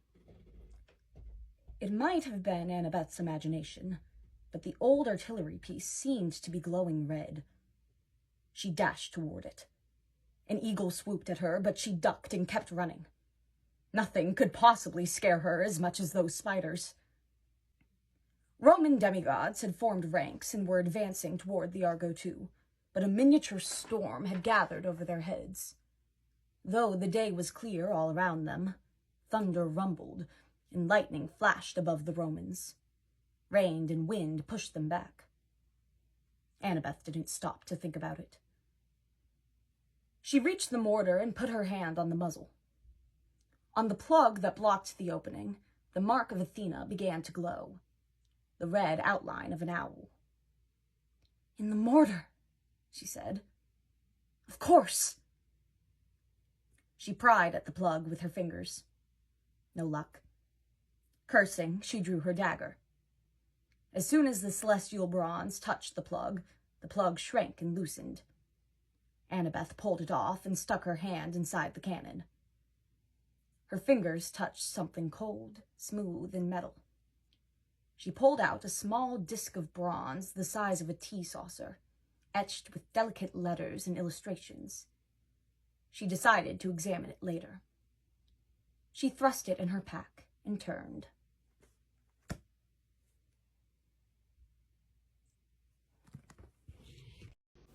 Annabeth had reached her terror limit. She'd been assaulted by chauvinist ghosts, she'd broken her ankle, she'd been chased around a chasm by an army of spiders. Now, in severe pain, with her ankle wrapped in boards and bubble wrap and carrying no weapon except her dagger, she faced Arachne, a monstrous half-spider who wanted to kill her and make her a commemorative tapestry about it. In the last few hours, Annabeth had shivered, sweated, whimpered, and blinked back so many tears that her body simply gave up on being scared. Her mind said something like, "Okay, sorry, I can't be any more terrified than I already am." So instead, Annabeth started to think.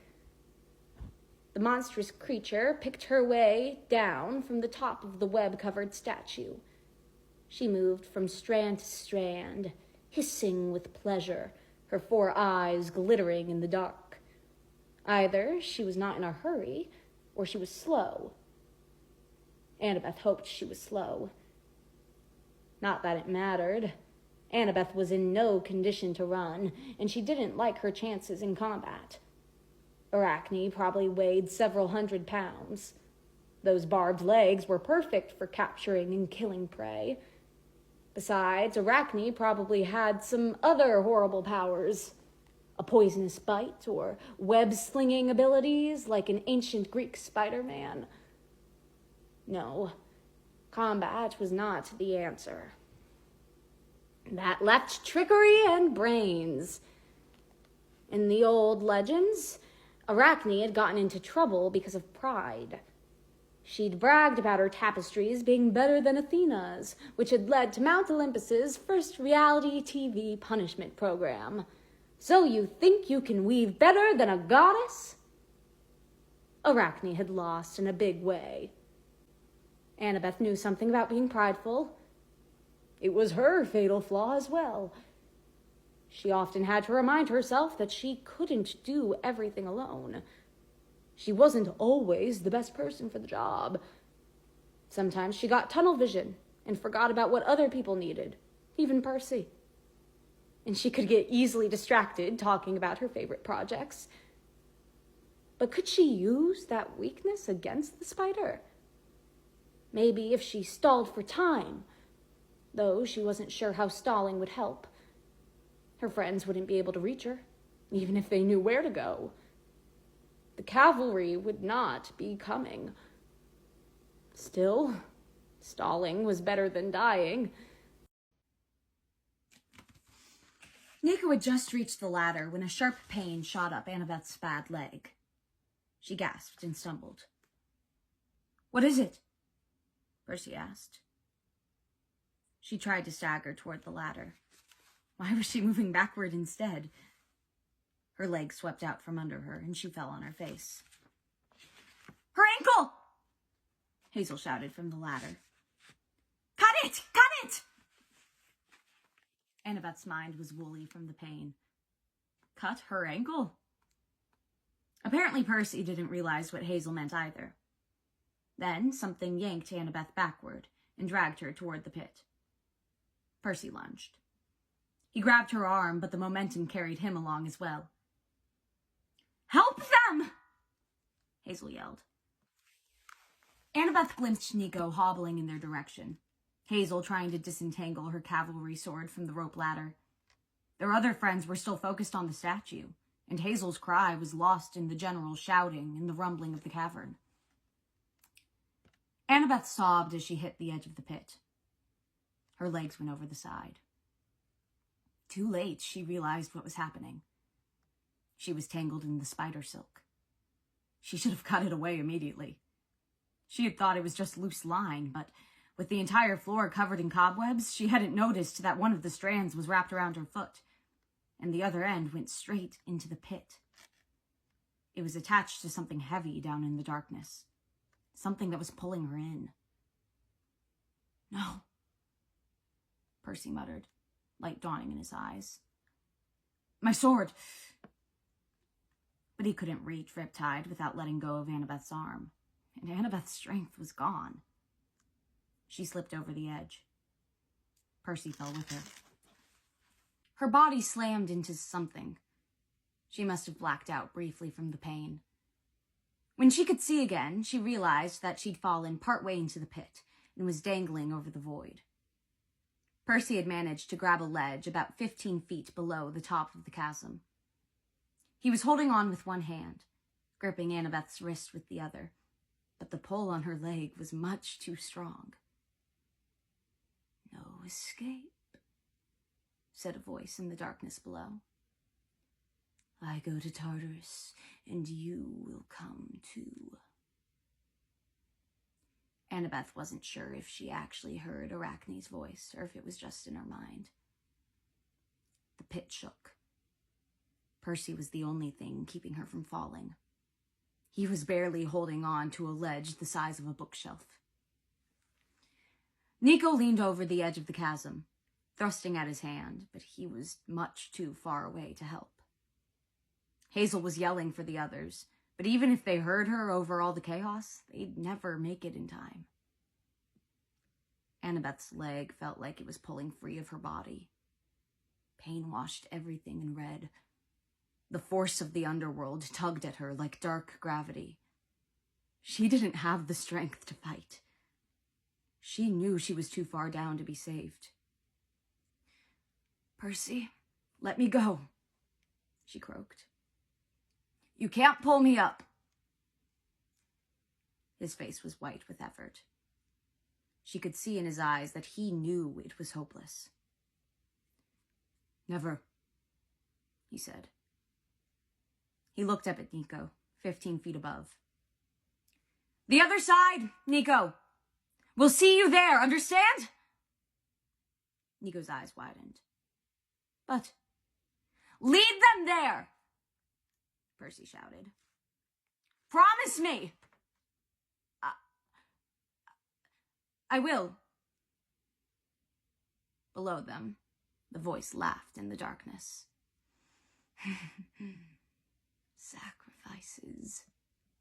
Beautiful sacrifices to wake the goddess." Percy tightened his grip on Annabeth's wrist.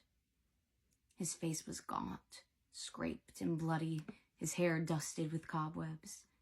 But when he locked eyes with her, she thought he had never looked more handsome. "We're staying together," he promised. "You're not getting away from me. Never again." Only then did she understand what would happen. A one-way trip. A very hard fall. "As long as we're together," she said.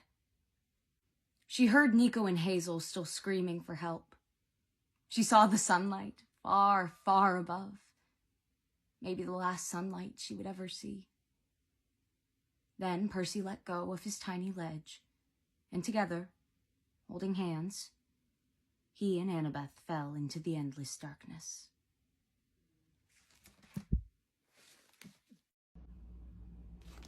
Stop it! Nico yelled.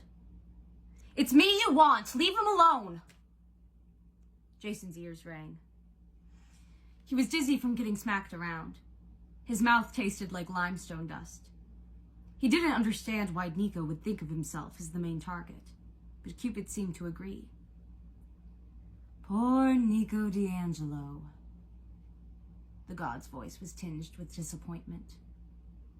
Do you know what you want, much less what I want? My beloved Psyche risked everything in the name of love. It was the only way to atone for her lack of faith. And you? What have you risked in my name? I've been to Tartarus and back, Nico snarled. You don't scare me. I scare you very, very much. Face me. Be honest. Jason pulled himself up. All around Nico, the ground shifted. The grass withered, and the stones cracked as if something was moving in the earth beneath, trying to push its way through. Give us Diocletian's scepter, Nico said. We don't have time for games. Games? Cupid struck, slapping Nico sideways into a granite pedestal. Love is no game. It is no flowery softness. It is hard work, a quest that never ends. It demands everything from you, especially the truth. Only then does it yield rewards. Jason retrieved his sword. If this invisible guy was love, Jason was beginning to think love was overrated. He liked Piper's version better. Kind, considerate, beautiful. Aphrodite he could understand. Cupid seemed more like a thug, an enforcer. Nico, he called. What does this guy want from you? Tell him, Nico D'Angelo, Cupid said. Tell him you are a coward, afraid of yourself and your feelings.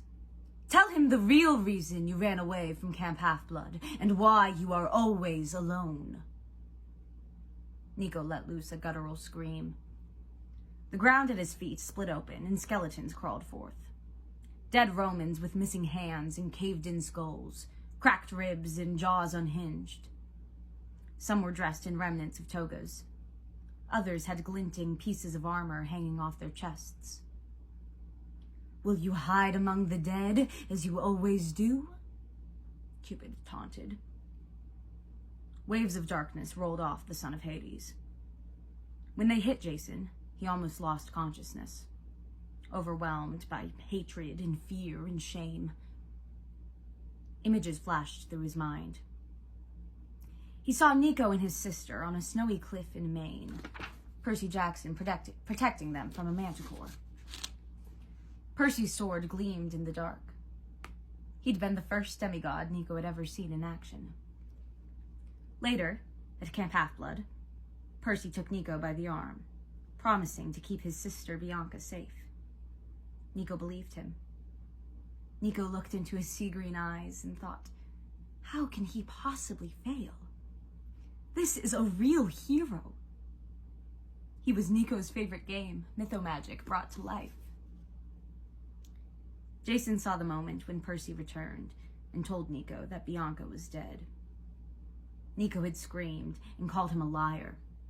He'd felt betrayed, but still, when the skeleton warriors attacked, he couldn't let them harm Percy. Nico had called on the earth to swallow them up, and then he'd run away, terrified of his own powers and his own emotions. Jason saw a dozen more scenes like this from Nico's point of view, and they left him stunned, unable to move or speak. Meanwhile, Nico's Roman skeletons surged forward and grappled with something invisible. The gods struggled, flinging the dead aside, breaking off ribs and skulls, but the skeletons kept coming, pinning the gods' arms. Interesting, Cupid said. Do you have the strength after all? I left Camp Half-Blood because of love, Nico said. Annabeth, she... still hiding, Cupid said, smashing another skeleton to pieces. You do not have the strength. Nico, Jason managed to say. It's okay. I get it. Nico glanced over, pain and misery washing across his face. No, you don't, he said. There's no way you can understand. And so you run away again, Cupid chided. From your friends, from yourself. I don't have friends, Nico yelled. I left Camp Half-Blood because I don't belong. I'll never belong. The skeletons had Cupid pinned now, but the invisible god laughed so cruelly that Jason wanted to summon another bolt of lightning. Unfortunately, he doubted he had the strength. Leave him alone, Cupid, Jason croaked. This isn't... His voice failed. He wanted to say it wasn't Cupid's business, but he realized this was exactly Cupid's business. Something Favonius had said kept buzzing in his ears. Are you shocked? The story of Psyche finally made sense to him. Why a mortal girl would be so afraid. Why she would risk breaking the rules to look the god of love in the face, because she feared he might be a monster. Psyche had been right. Cupid was a monster. Love was the most savage monster of all. Nico's voice was like broken glass. I wasn't in love with Annabeth. You were jealous of her, Jason said. That's why you didn't want to be around her. Especially why you didn't want to be around him. It makes total sense. All of the fight and denial seemed to go out of Nico at once. The darkness subsided. The Roman dead collapsed into bones and crumbled to dust. I hated myself, Nico said. I hated Percy Jackson. Cupid became visible. A lean, muscular young man with snowy white wings, straight black hair, a simple white frock, and jeans. The bow and quiver slung over his shoulder were no toys. They were weapons of war. His eyes were as red as blood, as if every Valentine in the world had been squeezed dry, distilled into one poisonous mixture. His face was handsome, but also harsh, as difficult to look at as a spotlight. He watched Nico with satisfaction, as if he'd identified the exact spot for his next arrow to make a clean kill. I had a crush on Percy, Nico spat. That's the truth. That's the big secret. He glared at Cupid. Happy now?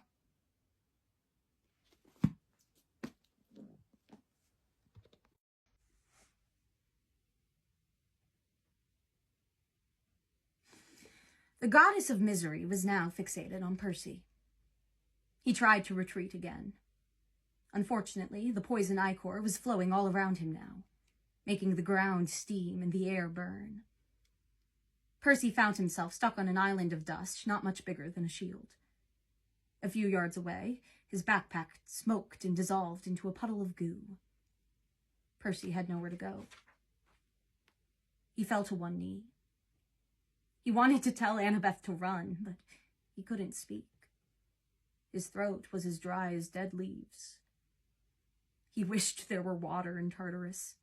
Some nice pool he could jump into to heal himself, or maybe a river he could control. He'd settle for a bottle of Evian. You will feed the eternal darkness, Akhlys said. You will die in the arms of night. He was dimly aware of Annabeth shouting, throwing random pieces of draken jerky at the goddess. The white-green poison kept pooling, little streams trickling from the plants as the venomous lake around him got wider and wider. Lake, he thought. Streams, water. Probably it was just his brain getting fried from poison fumes, but he croaked out a laugh. Poison was liquid. If it moved like water, it must be partially water. He remembered some science lecture about the human body being mostly water. He remembered extracting water from Jason's lungs back in Rome. If he could control that, then why not other liquids? It was a crazy idea. Poseidon was the god of the sea, not of every liquid everywhere. Then again, Tartarus had its own rules. Fire was drinkable. The ground was the body of a dark god. The air was acid, and demigods could be turned into smoky corpses. So why not try? He had nothing left to lose. He glared at the poison flood encroaching from all sides. He concentrated so hard that something inside of him cracked, as if a crystal ball had shattered in his stomach. Warmth flowed through him. The poison tide stopped. The fumes blew away from him, back toward the goddess. The lake of poison rolled toward her in tiny waves and rivulets. Akhlys shrieked. "What is this?" "Poison," Percy said. "That's your specialty, right?" He stood, his anger growing hotter in his gut. As the flood of venom rolled toward the goddess, the fumes began to make her cough. Her eyes watered even more. Oh, good, Percy thought. More water. Percy imagined her nose and throat filling with her own tears. Akhlys gagged. "Aye!" The tide of venom reached her feet, sizzling like droplets on a hot iron. She wailed and stumbled back. "Percy!" Annabeth called. She'd retreated to the edge of the cliff, even though the poison wasn't after her. She sounded terrified. It took Percy a moment to realize she was terrified of him. "Stop!" she pleaded, her voice hoarse.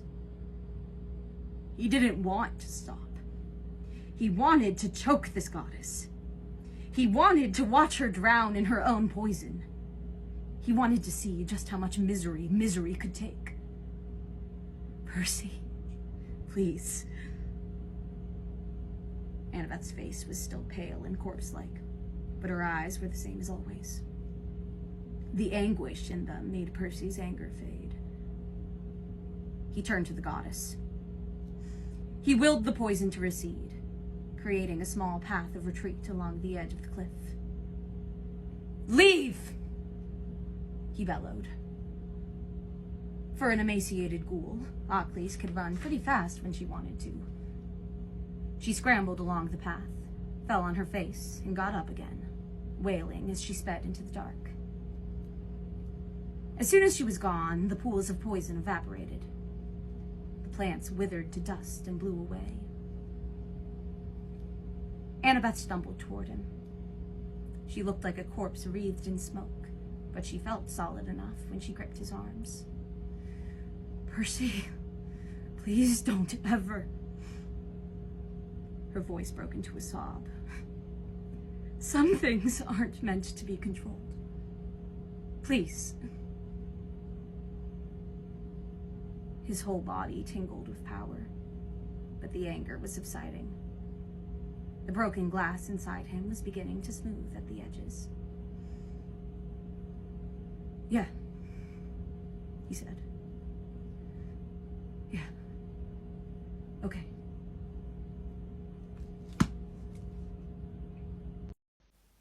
The floor shook.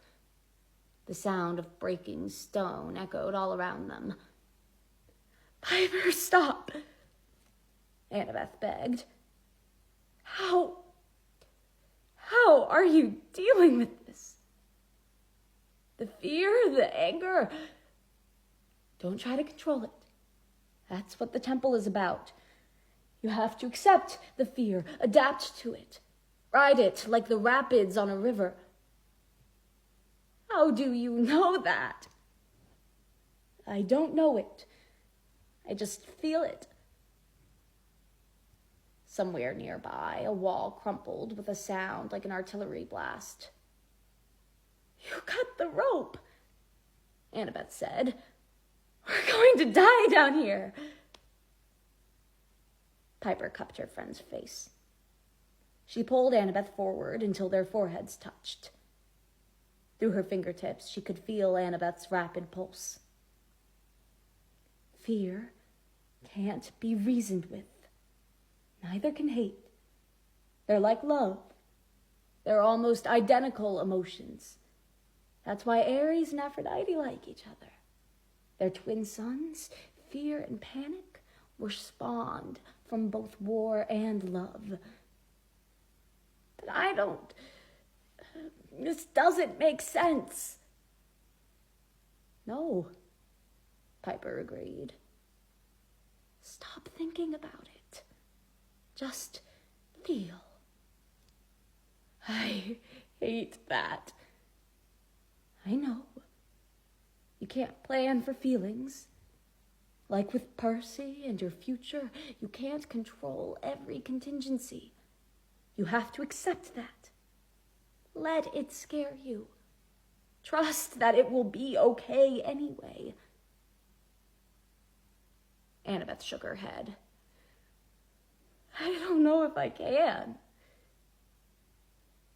Then for right now, concentrate on revenge for Damison. Revenge for Bob. A moment of silence. I'm good now. Great, because I need your help. We're going to run out there together. Then what? I have no idea. Gods, I hate it when you lead. Piper laughed, which surprised even her. Fear and love really were related. At that moment, she clung to the love she had for her friend. Come on. 22. Reyna. The answer came to her before she was fully conscious. The initials on the sign at Barricina. HTK. Not funny, Reyna muttered to herself. Not remotely funny.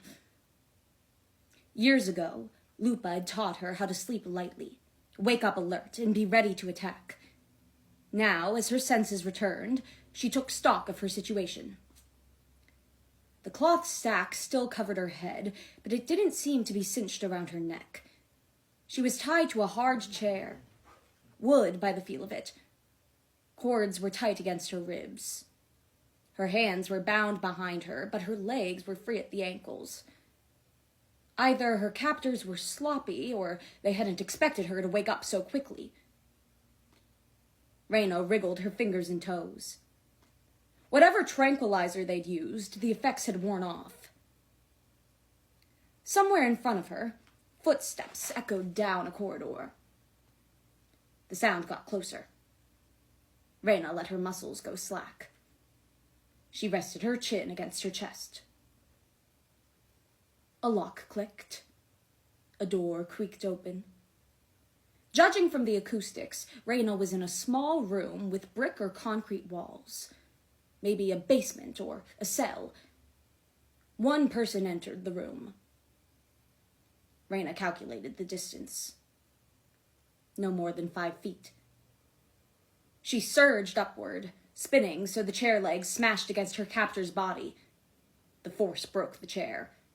Her captor fell with a pained grunt. Shouts from the corridor. More footsteps.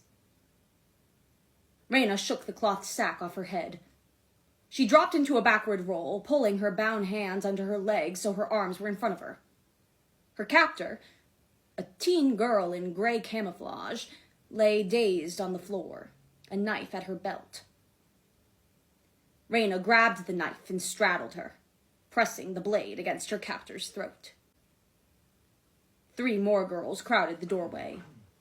2 drew knives. The 3rd knocked an arrow in her bow.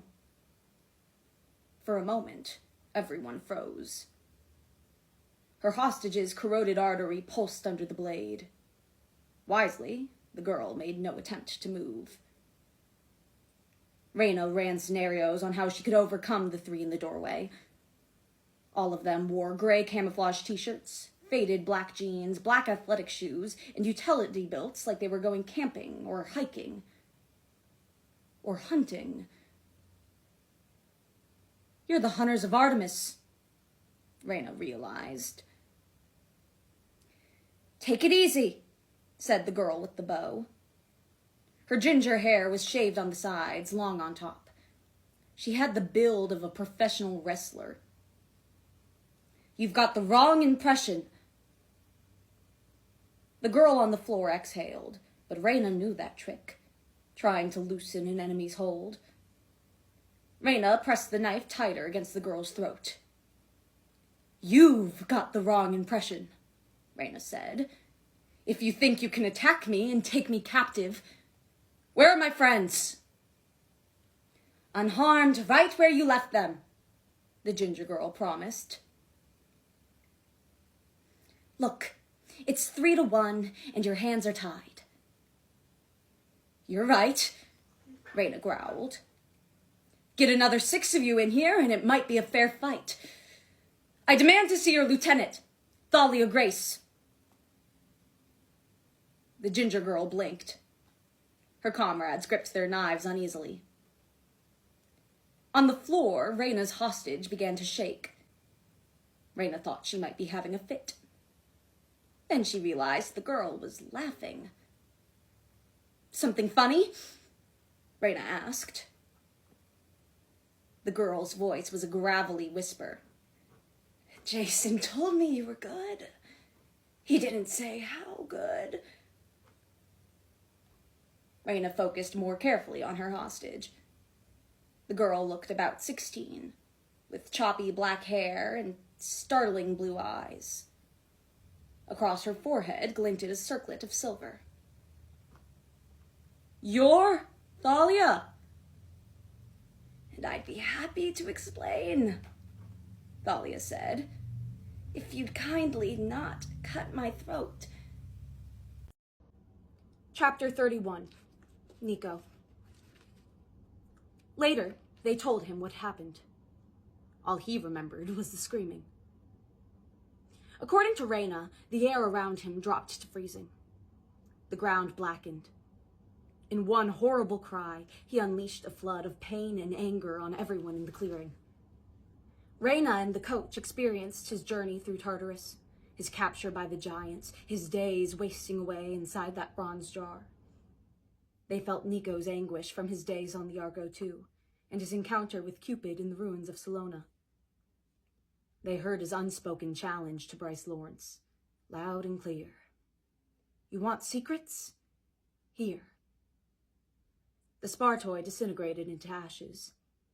The rocks of the cairn turned white with frost. Bryce Lawrence stumbled, clutching his head, both nostrils bleeding. Nico marched towards him. He grabbed Bryce's probatio tablet and ripped it off his neck. "You aren't worthy of this," Nico growled. The earth split under Bryce's feet. He sank up to his waist. "Stop!" Bryce clawed at the dirt and the plastic bouquets, but his body kept sinking. "You took an oath to the Legion." Nico's breath steamed in the cold. "You broke its rules. You inflicted pain. You killed your own centurion." I didn't! You should have died for your crimes," Nico continued. "That was the punishment. Instead, you got exile. You should have stayed away. Your father, Orcus, may not approve of broken oaths. But my father, Hades, really doesn't approve of those who escape punishment. Please! That word didn't make sense to Nico. The underworld had no mercy. It only had justice. You're already dead, Nico said. You're a ghost with no tongue, no memory. You won't be sharing any secrets. No! Bryce's body turned dark and smoky. He slipped into the earth up to his chest. No! I'm Bryce Lawrence! I'm alive! Who are you? Nico asked. The next sound from Bryce's mouth was a chattering whisper. His face became indistinct. He could have been anyone. Just another nameless spirit among millions. Be gone, Nico said. The spirit dissipated. The earth closed. Nico looked back and saw that his friends were safe. Reyna and the coach stared at him in horror. Reyna's face was bleeding. Aurum and Argentum turned in circles, as if their mechanical brains had short-circuited. Nico collapsed,